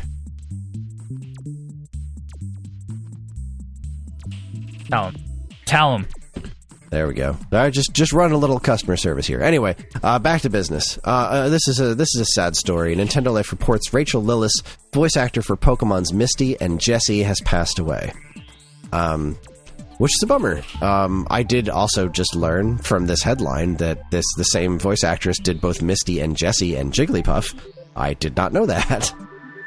Yeah. I mean, so I learned later on that a lot of people double up, triple up, especially on like those anime shows because they're trying to cut costs down.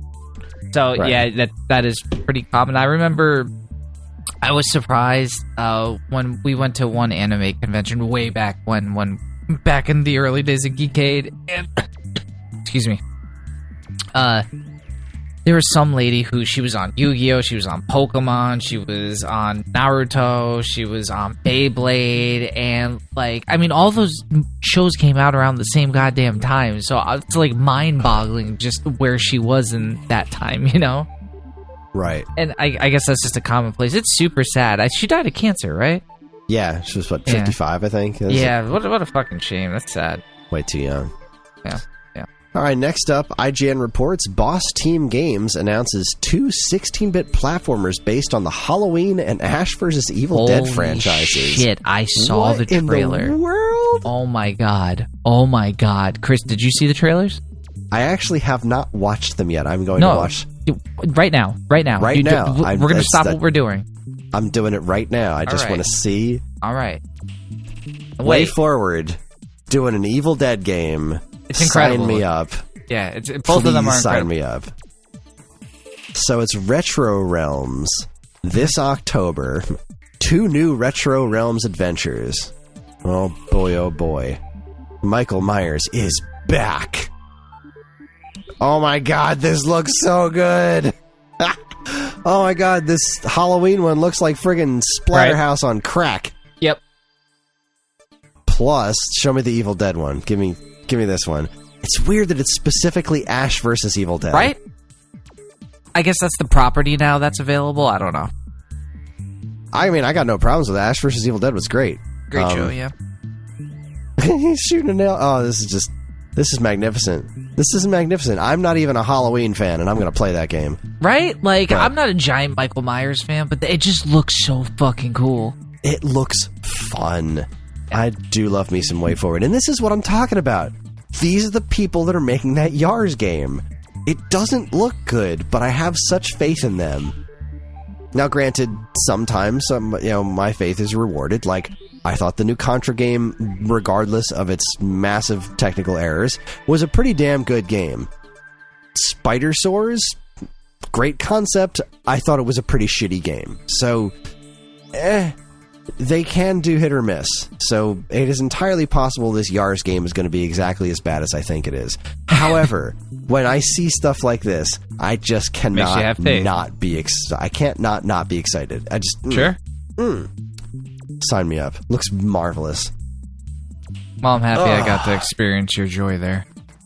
Next up, Pure Xbox reports Valve's worst-kept secret, Deadlock, now has thousands of players. So, apparently Valve's making this new game I'm gonna have to look it up, because nobody's supposed to talk about, but there is no NDA on it. So this company that played it reported on it, and everyone was like, you weren't supposed to talk about that. But you didn't have us sign an NDA. Right. You can't have a news outlet play your game and then just say, hey, maybe keep this under wraps. And they'll be like, okay, but we're a news organization. This isn't elite. It's got thousands of players. This isn't even...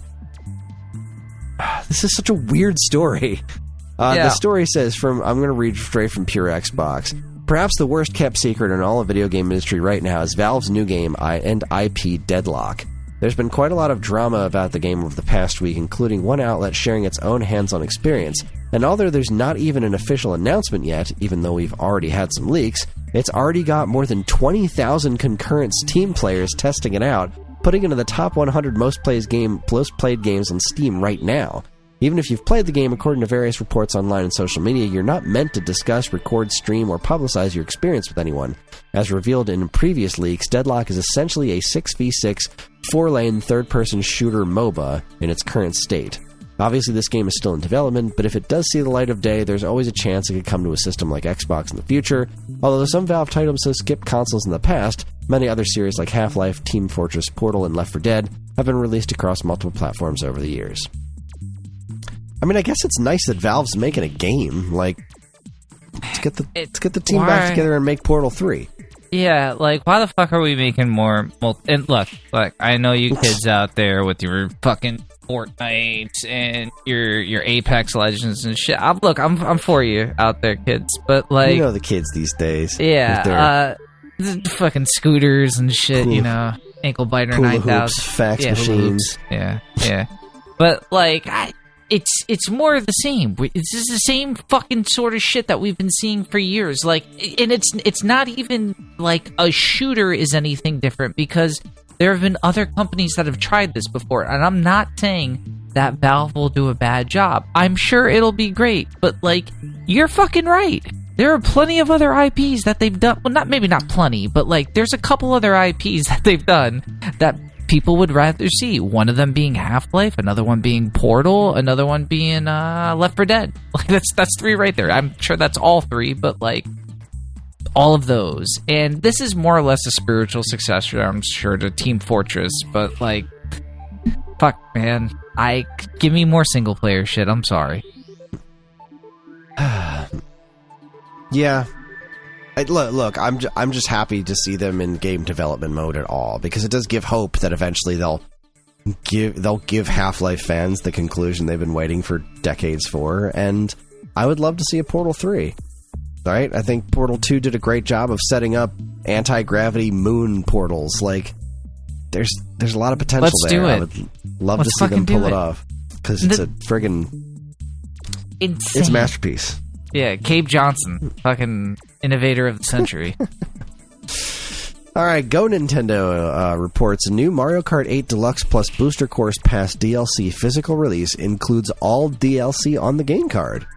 That's pretty neat. That's pretty cool. All right, I like that. I mean, they just can't stop selling this game, so they have to keep printing more of them, and now they're including all the DLC on a cartridge. I believe that's the same thing for Pokemon Scarlet and Violet right now. You can get the version that has the DLC also all loaded on the cartridge. That's pretty snazzy. That is. Yeah. I mean, I will say as far as Mario Kart goes, because it is the same game for like the last while. How do you beat perfection? I don't know, man. Mario Kart 9 is going to be a trip. Like, where do you go from here? That's what I'm saying. Because like it already looks good. Like it plays great. You know, you got all these characters, all this content now. Like you just step back and be like, nah, this is our masterpiece. There is no other Mario Kart. This is Mario Kart now. Well, I mean, therein lies the but real question. Like, that's a similar question I have for Smash Brothers. They made where do you Smash go? Brothers Ultimate. Yeah. Where do you go from here? You're gonna have to rein it in. It's gonna have to be a smaller game, because it can't not be. Ultimate was fucking humongous. But how do you make it better? That is the question. I don't know. I'd be very curious to see what another director would be able to do with the franchise. Like, obviously, this is Sakurai's baby, and he's done some magnificent things.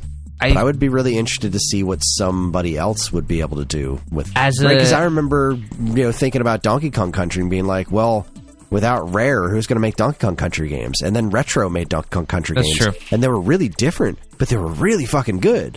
So I'd be very curious to see what another developer could do with the idea of Smash Brothers. I was gonna say, like, I don't know as like a platform fighter if there is anywhere else to go, like, because all these other companies are just doing the same thing that they've been doing for years, just with different characters, and like maybe a switch in genre to like a side game or something, just to try something different for a little bit, especially if you can get all those characters to gel together. I think it's worth a shot. I don't know what you do with them, but I don't know. There's something. Yeah. Fucking who knows? Mario Pillow Fight. I don't fucking know. Mario Slumber Party. Mario Bong Hits. Yeah, that one. Mario Bong Hits. Nailed it. I love it. All right, time extension. This is so fucking weird. PS1 classics Blood Omen, Legacy of Kain, and Soul Reaver come to Evercade. Yeah, I've seen those things a bunch of times. That's the little portable guy. Yeah, look, I think Evercade is super cool. This is not where I want to play. I want to replay Soul Reaver, right? That game has been dying to be ported to some sort of modern platform for decades. Same with the original Blood Omen. I could never get into it on PlayStation 1 because it is riddled with just brutal load times on the PlayStation 1. So now we're finally getting something that has Soul Reaver and Blood Omen in a single cartridge for Evercade of all platforms. Like, why isn't Soul Reaver on modern consoles that's remastered to run at 60 frames per second? Because this footage on the trailer makes it look like it runs worse than the PS1 version. No, Chris. Your eyes are just broken because you're too used to the UHD of the televisions now. This is peak engineering, the Evercade right there. That is a top quality device that you get. And I mean, those cartridges, you don't know the engineering that goes into those either, Chris. Like that's a high priced device at for a perfect audience. Okay, like look, don't let it fool you. I think the Evercade is great. We sell Evercade at Stone Age Gamer. I have played the Evercade. It is a super cool system, but and it's cool that this is coming to Evercade, right? They just did the Tomb Raider collection as well on Evercade, but Evercade is getting a couple of unique ports that I find very personally distressing. Like, you can actually get Blaster Master Boy on Evercade. That's never been ported to anything else ever. No, that's which is stupid. Insane. Because but the Soul Reaver in particular, absolutely put this on here. But that Tomb Raider collection came out everywhere. The Duke Nukem games are also available elsewhere, as far as I know. But like, Soul Reaver, come on. And this is it's the PlayStation 1 version of Soul Reaver. The Dreamcast version of Soul Reaver exists and is fucking phenomenal. Like, this game should get a very basic remaster and let us play it on other platforms. I don't understand why this is exclusive to Evercade right now. No one had interest, I guess, which is stupid to say, but I can't, or they didn't try, because those are the only two options, right? I guess. I don't know. I really don't. I have absolutely no idea. This is a strange world we live in. Let's get him on the show, Chris. Call him. Let's get him on next week. Ring him up. Excuse me, Raziel. I know you're busy impaling vampires, but you need to come talk to us about your career, sir. Thank you. Please. Next up, in the world of strange and unusual things, Go Nintendo reports Sega is producing business card cases shaped like Famicom cartridges.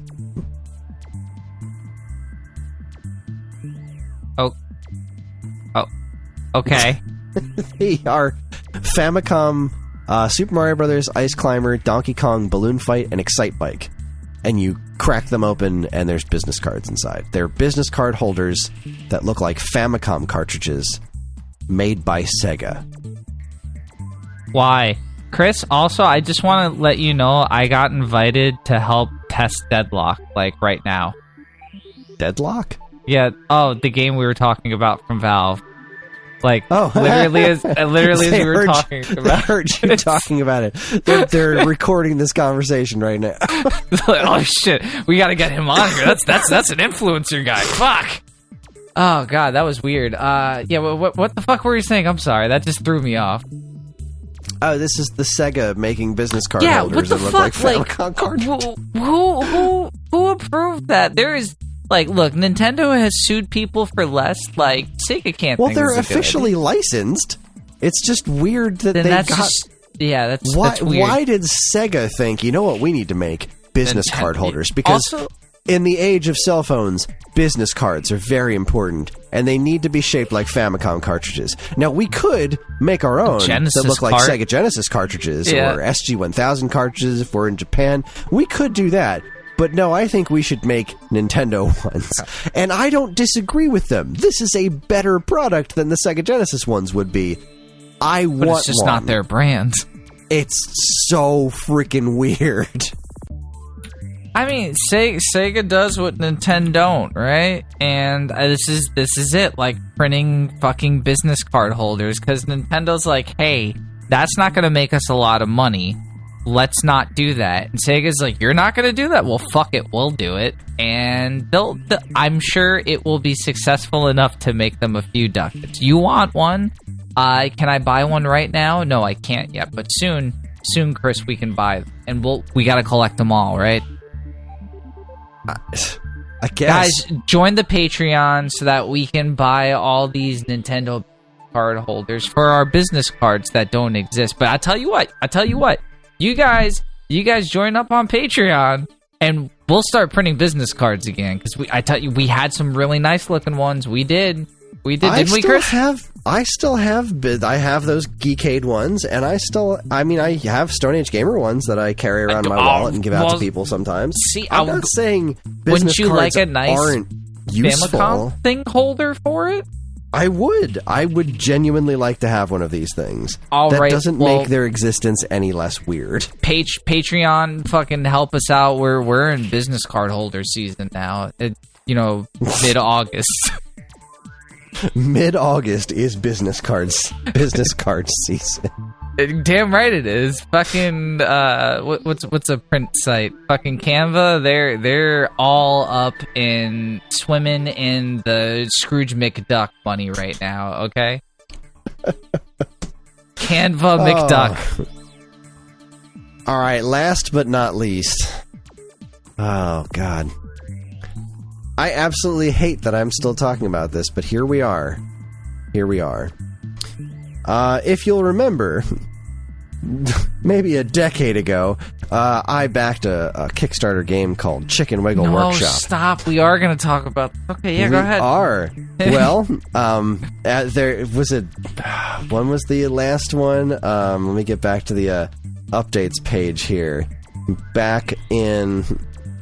The most recent release date, right? Their revised release date they announced on June 7th, right?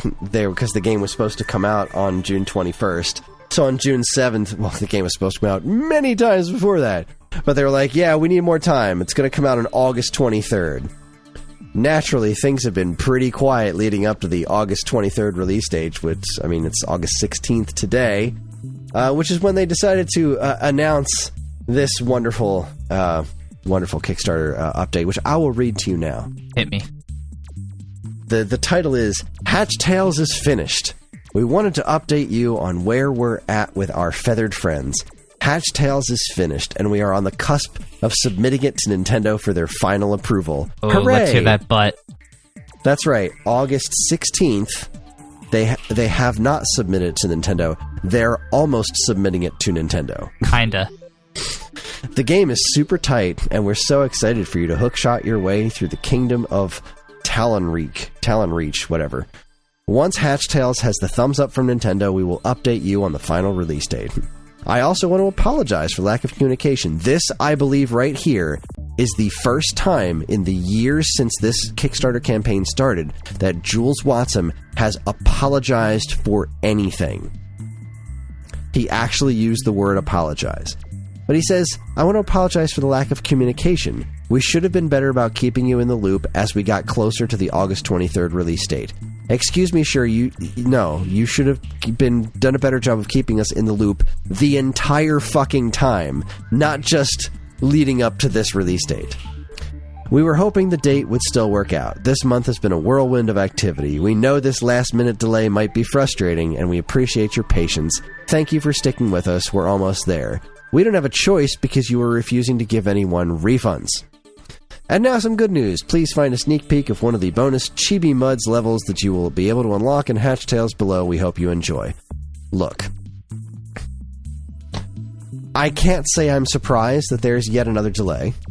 I can say that it's interesting that this is being submitted to Nintendo for approval, and there hasn't been a backer survey yet to find out what names people want to be used in the game's credits, which makes me think that they're either going to just use whatever names are on people's Kickstarter pages, which is usually not the way that's supposed to work because people might want different names posted in the game, or they're just going to skip that shit entirely, which would not surprise me in the least, considering the amount of disdain Jules has for the Kickstarter that paid for the fucking game he asked us to pay for.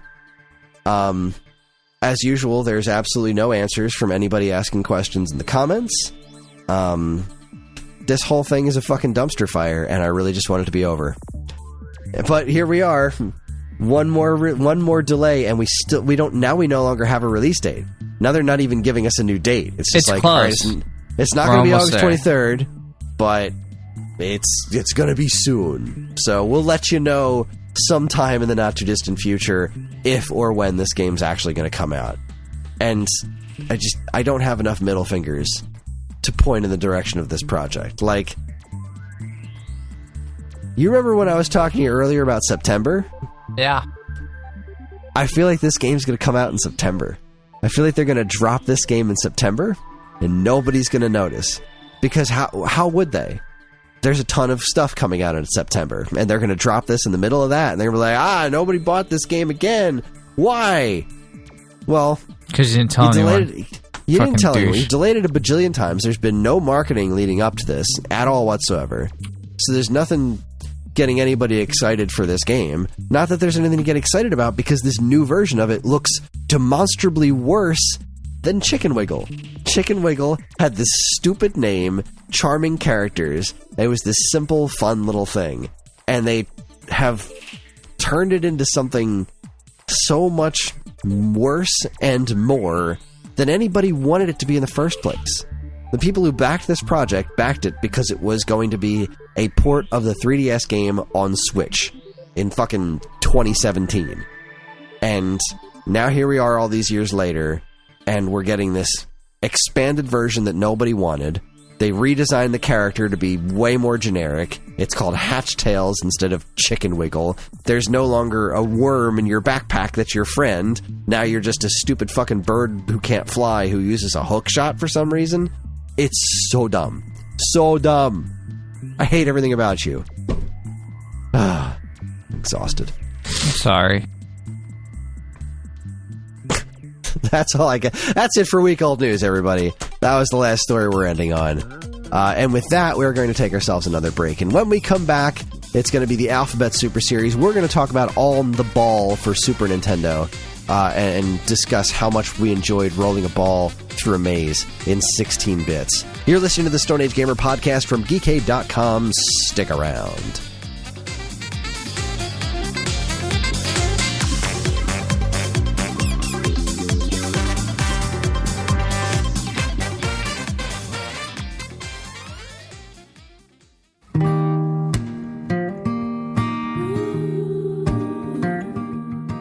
We are Safe at Home, the leading dog rescue in the heart of New Jersey. Are you searching for a loyal companion, a dog that will bring love and joy to your home? Look no further than Safe at Home. At Safe at Home, we believe in giving every dog a second chance. We rescue, rehabilitate, and find loving forever homes for dogs in need, right here in the Garden State. Our dogs are ready to make a lasting impact on your life. Each one has a unique story, a wagging tail, and an incredible capacity for love. When you adopt from Safe at Home, you're not just gaining a pet, you're becoming a part of our family. Our dedicated team ensures a seamless adoption process, providing ongoing support and guidance. With New Jersey's beautiful parks, beaches, and trails, you and your new furry friend will have endless opportunities for adventures and cherished memories. Safe at Home relies on the support of compassionate individuals like you. Your donations and volunteer work enable us to continue saving lives and finding forever homes for these amazing dogs. Join us in creating a safer, happier community for dogs in New Jersey. Together we can make a difference and give every dog the chance to feel safe at home. Visit our website or call us now to learn about how you can be a part of the Safe at Home mission. Safe at Home, because every dog deserves to be loved and protected. www.safeathomerescue.org.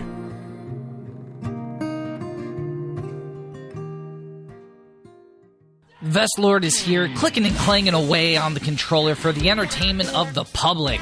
That's right, the premier cyber sports entertainer is back in league with the Electronic Coliseum, where all the cyber sports entertainment happens.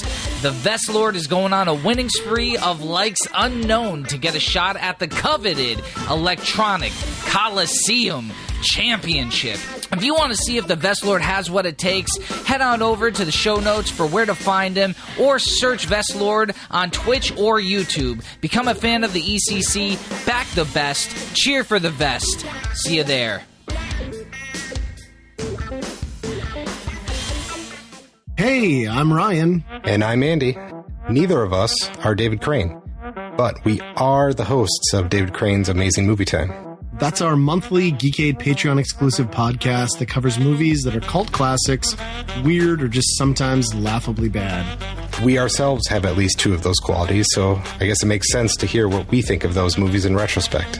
You can hear all that and more by becoming a Geekade Patreon supporter. And, as always, be kind, rewind. When you hear the words cross-stitch, You probably think of a grandma lovingly making a Christmas stocking, a picture of a lighthouse, or maybe a Bible verse with flowers.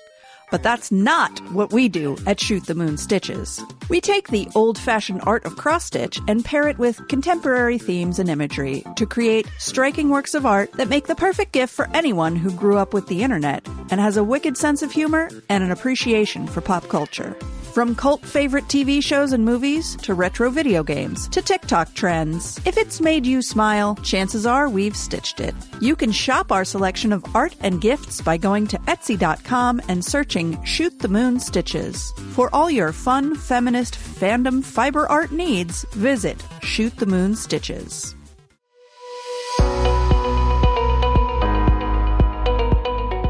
Hi everyone, Kris here. Podcast listening is free, but podcast creation is not. That's why the Geekade Patreon exists. In an effort to help us pay the bills, we've got a Patreon page set up where you can gain access to our monthly podcast topic schedule, get early access to many of our shows, and more. If you'd like to help support Geekade and keep these shows running week after week, head over to the Geekade Patreon page, linked in the show notes of this very podcast.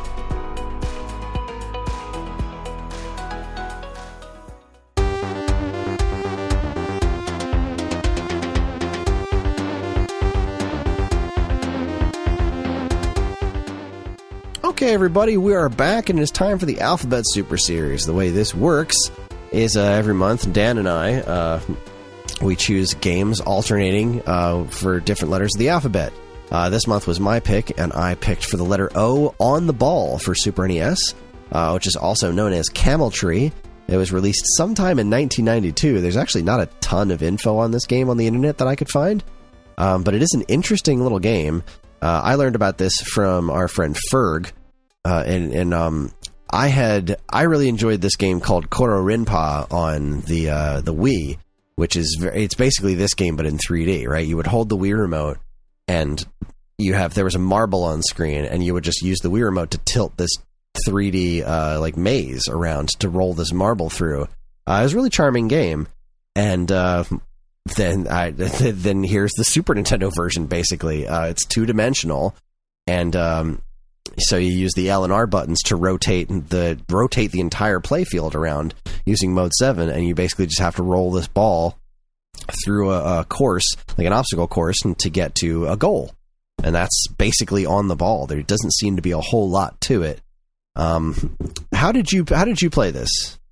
So I actually played it on that little device we were talking about. I got the shoulder buttons on it too. Okay, and cool. It worked fine.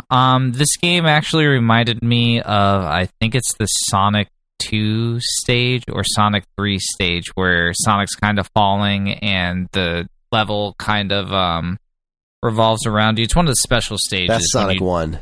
It's a Sonic 1, sorry. Yeah, Sonic 2 was the half pipe. Sonic 3 was the orb where you're collecting the spheres. Sonic 1 was where like it's the whole stage is rotating around you. Yeah, rotating. Yeah, it reminded me a lot of that. Did you play Sonic Origins? I have it, but I have not played it, no. It is super cool because they like fixed the frame rate on the bonus stages. So like in the Sonic 1 bonus stage, like you remember the original one, it's all like, it's super choppy because they couldn't really do scaling and rotation. It actually smoothly spins around the whole time. And the Sonic 2 one is amazing because it's the half pipe, but it's at 60 frames per second. It's just super smooth going through the Sonic 2 half pipe stage. It looks amazing. I gotta check. I really love that collection. It's super cool. It sucks about the Sonic 3 music, but outside of that, I think it's a wonderful little collection. Anyway, sorry. Back to On the Ball.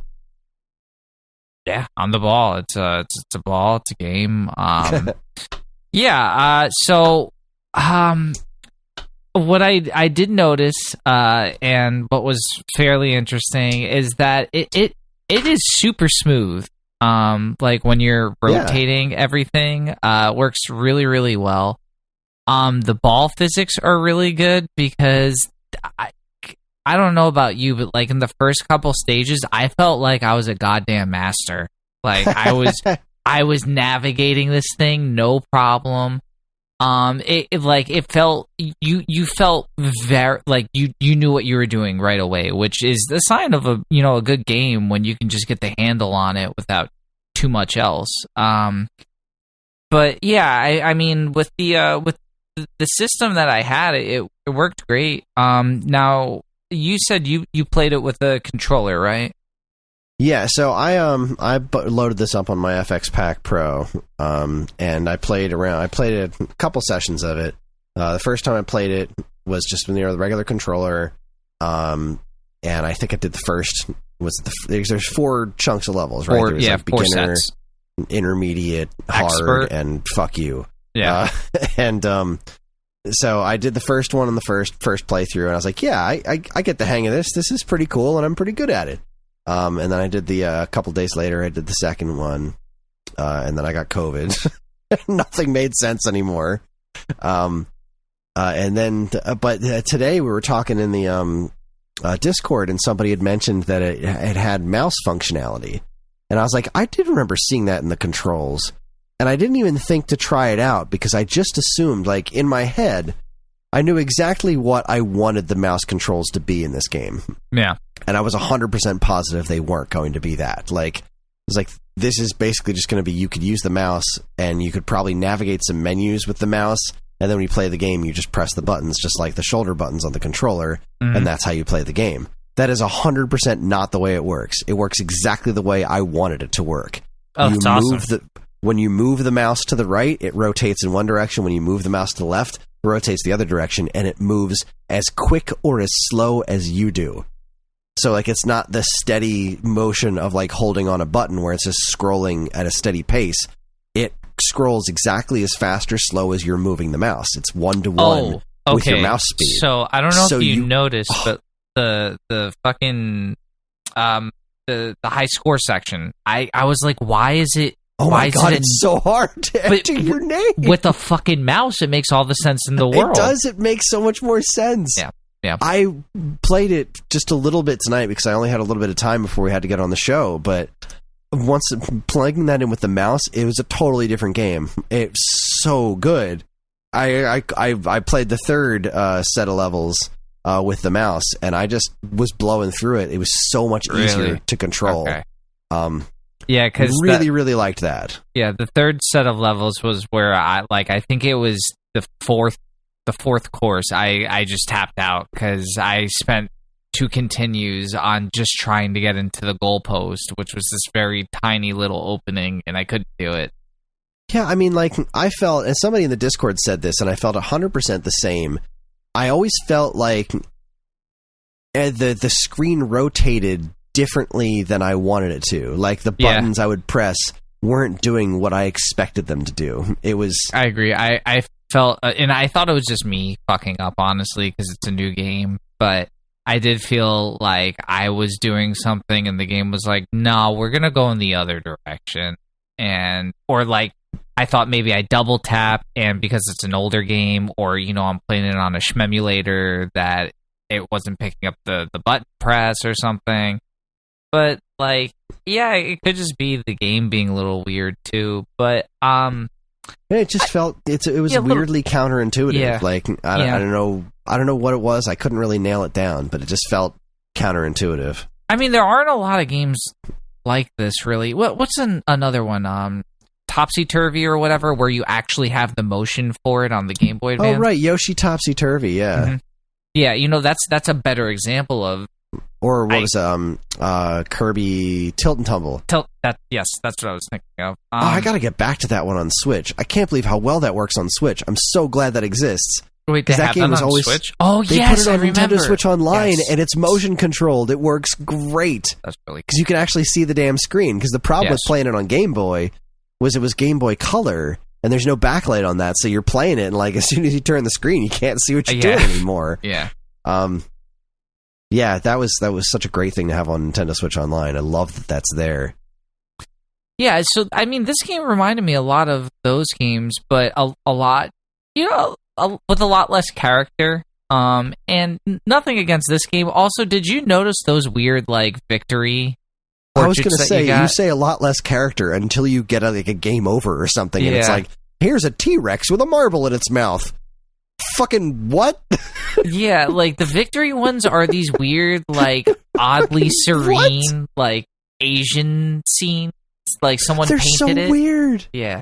They're so weird. Yeah, they are, man. The game overs are the ones that have like that weird anime woman standing there with the green hair? Yes. Like, what's going on? I don't know, man.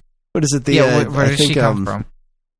You beat the training course and it's like the marble looking at a sunset? Yes.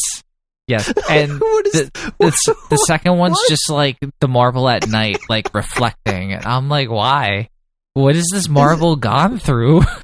This is absolutely hysterical. Absolutely hysterical. Yeah. It's a very like.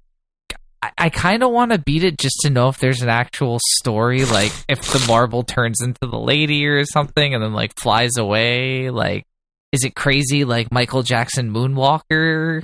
It's probably not, but it's a fun game. I could definitely spend 30 minutes at a time, just pick this up, play it for a little bit, and then go on my way. I don't think it's something I'd spend like a couple hours on. I was getting a little frustrated with the way everything was moving, like you said, and I quickly felt myself being like, all right, like that's it. I'm good. No more. Well, I mean, now that I have the mouse functionality cooking, I think that's where I'm at with like, well, I think I'm a little jealous, man. Yeah, you should beat it. I would play a little. I think I only have the one world left, so if you beat the third one, yeah, I'd be interested in playing this a little bit more to kind of experience the end of it. Yeah, get that fucking marble meditating in the middle of a meadow somewhere. I'm trying to find the right screenshot to use for the episode art, and I tried to fit the T-Rex one. Oh my god. I'm looking at the screenshots for this game on Moby Games, and there's one has Bub and Bob from Bubble Bobble on it. Now it you is have a reached title the game. Final game? Huh. Oh, that's super weird and kind of amazing. That's a nice Easter egg. See if I can make that fit. Yeah, I wanted to use the T-Rex one, but there's not enough vertical clearance. I can't make it fit with our art, our episode art thing. Yeah. Well, I mean, this one's freaking weird. Oh my god, there's so much weird in this game. But I will say that I had a good time with it. It was surface level fun. Yeah, I definitely had a much better time with it once I got the mouse cooking. So I'm very happy about that. I am looking forward to spending a little bit more time with it. Yeah, I would say if like anyone played this and liked it, but they wanted something better, like check out. Well, I mean, it'd be difficult. No. Kirby's Tilt and Tumble on the Switch would definitely be like the next step up from here. Yeah, I mean, I would definitely recommend, and I've recommended it for ages, Kororinpa on Wii. Kororinpa. It's a very similar type of game, and it's this but in 3D. It's really, really quite charming and really fun. But I also would say this one's worth giving a shot. It can certainly be frustrating. Let's see what we've got here in the. What do we have here in the Discord? Some people have written some things about this. Let's see. Chronodin says, I played a bit of this last night. It's all right. Music is kind of catchy. Sound effects are goofy, but I dig them. I feel like the left and right controls are reversed from what I instinctually expect them to be. There you go. So if I go for a few seconds without rotating the screen, I almost always first turn the wrong way. It's an interesting concept for sure, but I can't see how it would hold my attention for all that long. After a few levels, I felt pretty much done. So, yeah, well said. Can't say I disagree with that. Who else wrote something about this game? Did a lot of talk about ranking things, but we're going to do that with Dan. Okay, Trashman says, okay, first off, call me crazy, but when you press start on the title screen, it sounds like half of the character selection sound from Street Fighter 2. This is a neat little puzzle game. I guess it's called Camel Tree on other platforms, and then later became Labyrinth. Took me a minute to realize you can use either the D-pad or shoulder buttons to rotate the screen. Beginner mode is pretty easy. Holy spinning congratulations screen, Batman. Well, at least you know you beat it. This might be the best your warm-up is over screen I've ever seen. Holy hell, whoever's idea it was to use the game mechanics to enter your initial screen deserves to be shot. Wow. Not a fan at all. Some of these level titles are just great. December Cellar, Down to Utopia, and Menthol Moon are inspired choices. I wonder if this was a translation error or English. The roulette machine you can get after beating a level is nice. Same with if you run out of time. I got a match on that final chance and it allowed me to beat a tough level. China Garden is hard as hell. You have done well. The job in this field is completed. Wait, was there an overarching story going on? Why is there an ancient CF30 computer with a 525 floppy drive on it at the end? I'm so confused. Maybe I'll play the special levels later and find out. You're not wrong, Trash Man. This game's friggin' weird. I don't know if there's a story, but doesn't if really there is, feel like it. And if there is, like, it's so out there. It is extraordinarily out there, and I kind of love it for that. Do I want to use... now I'm looking at these, the CF30 computer. I feel like that's going to be what I'm going to use for the episode art. And I'm just going to black out the words at the bottom so that it can fit with our episode title. Because the T-Rex with the marble in its mouth is certainly insane. And that's what this game is. It's a concept that seems like it's the most tame thing for a video game, but it's wrapped up in just utter insanity as far as the actual like window dressing of the game is concerned. It is so completely batshit. I don't even know what to make of it. I really wasn't for that. Yeah, I wasn't expecting the weirdness that it was, and it's cool, man. I honestly, because the people we're talking to, like, I know we're not talking to the people who are getting all the AAA games. We're talking to the people who want to like look out for fun shit. Like this is a fun way to spend an hour or two. Especially if you have the mouse option like Kris is talking about. That's fucking amazing. But even with the controller, it's definitely worth a shot. Yeah, it was pretty fun with the controller, but holy crap, the mouse really did change the way I felt about this game, like for sure. Yeah, I'm a little jealous. All right, why are you being such a butt? My stupid art program is being a butt sandwich right now. Oh God. See, that's not what I wanted. That's the exact opposite of what I wanted. Discount, not Photoshop. There we go. Discount butt shop. Yeah, got it covered. You got it. I believe in you. Yeah, I mean, that looks fine as far as episode art goes. Like, I could go ahead and just use a screenshot from the game, right? Just one of the stages. Yeah. But if I have the option to use one of these completely unhinged cinematic sequences... Yeah, you have to. I feel like I have to. I feel like it is my your civic duty. Yeah, your solemn duty. Yeah, no 100. Yeah. I agree with you, man. You have to. Like, if you'd be doing yourself and the audience a disservice if you didn't play the hell out of those weird fucking images. Yeah, and like now I'm actually kind of doubting myself. I feel like perhaps the T-Rex is the right move because the T-Rex is a little more eye-catching than the computer. I think it's got more color. It just says it's not weird. Over yet. Yeah, I fucking love it. Yeah. I fucking love it. It's not over yet, and it's a T-Rex with a marble in its mouth. This is so unhinged. I love it. Oh my God. Well, I think that about wraps things up as far as On the Ball is concerned. I mean, I don't have a lot more to say about it other than because there really isn't a lot going on here other than the complete insanity that is whatever window dressing this game is wrapped up in, but also just once you got the basics down, it's like you roll a marble through a maze and there's like a jump button that's kind of neat. There's the ability to jump your marble. To break through certain walls and stuff. So I guess that's kind of cool. But it's fun. It's simple but effective. And what more do you need? No, I agree. It's fun. I can't say it's like marble madness, but it's definitely a cool puzzle game in its own right. The physics work really well. It felt smooth when it was doing everything that it was supposed to. And even when it wasn't, it was a little frustrating, but it wasn't like I needed to turn off the game. I was getting so mad. That's sort of frustrating. So It was definitely it was frustrating, challenging, not like ew, annoying. I hate you. Yeah. We've all been there with video games. We sure have. Ninja Gaiden on Master System made me that mad on the ice level, and I just noped the fuck out. I said, absolutely not, sir. Sometimes not today, we Satan. like that. Sometimes Satan tempts us, and we're like, no, we are not falling into those traps.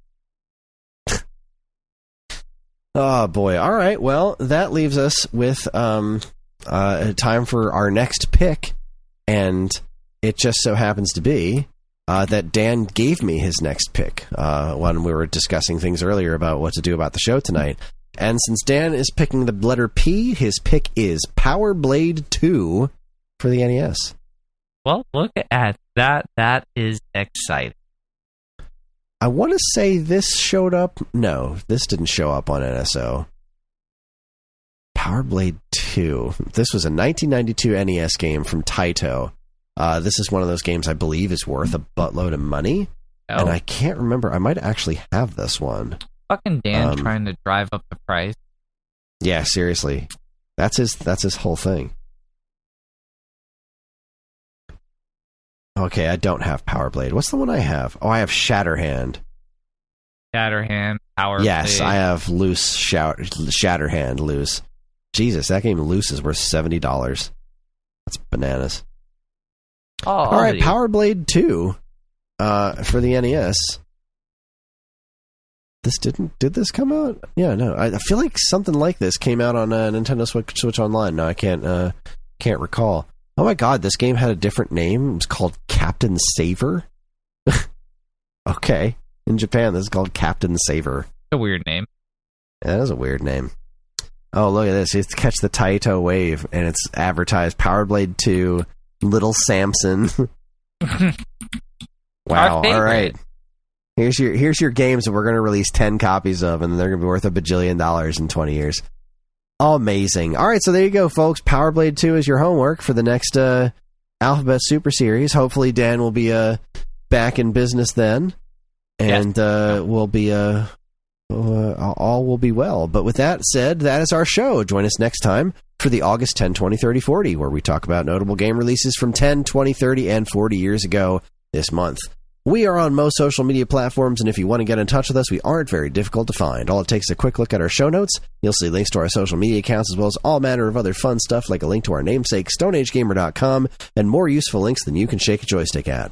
If you'd like to get early access to this show's episodes, as well as a bevy of other shows on the Geekade Podcast Network, check out our Patreon, also linked to in the show notes. It helps keep this show running week after week, and all our patrons are loved and appreciated. This show's theme song, Squared Roots, was written by Banjo Guy Ollie. You can learn all about his wonderful music and more by following the link to his YouTube channel, also in the show notes. And finally, as always, we'd like to thank our intrepid editor, Evan, for making the show listenable for all you folks, and we'd like to thank all you folks for listening in the first place. That is it, everybody. On behalf of Dean and myself, keep playing games.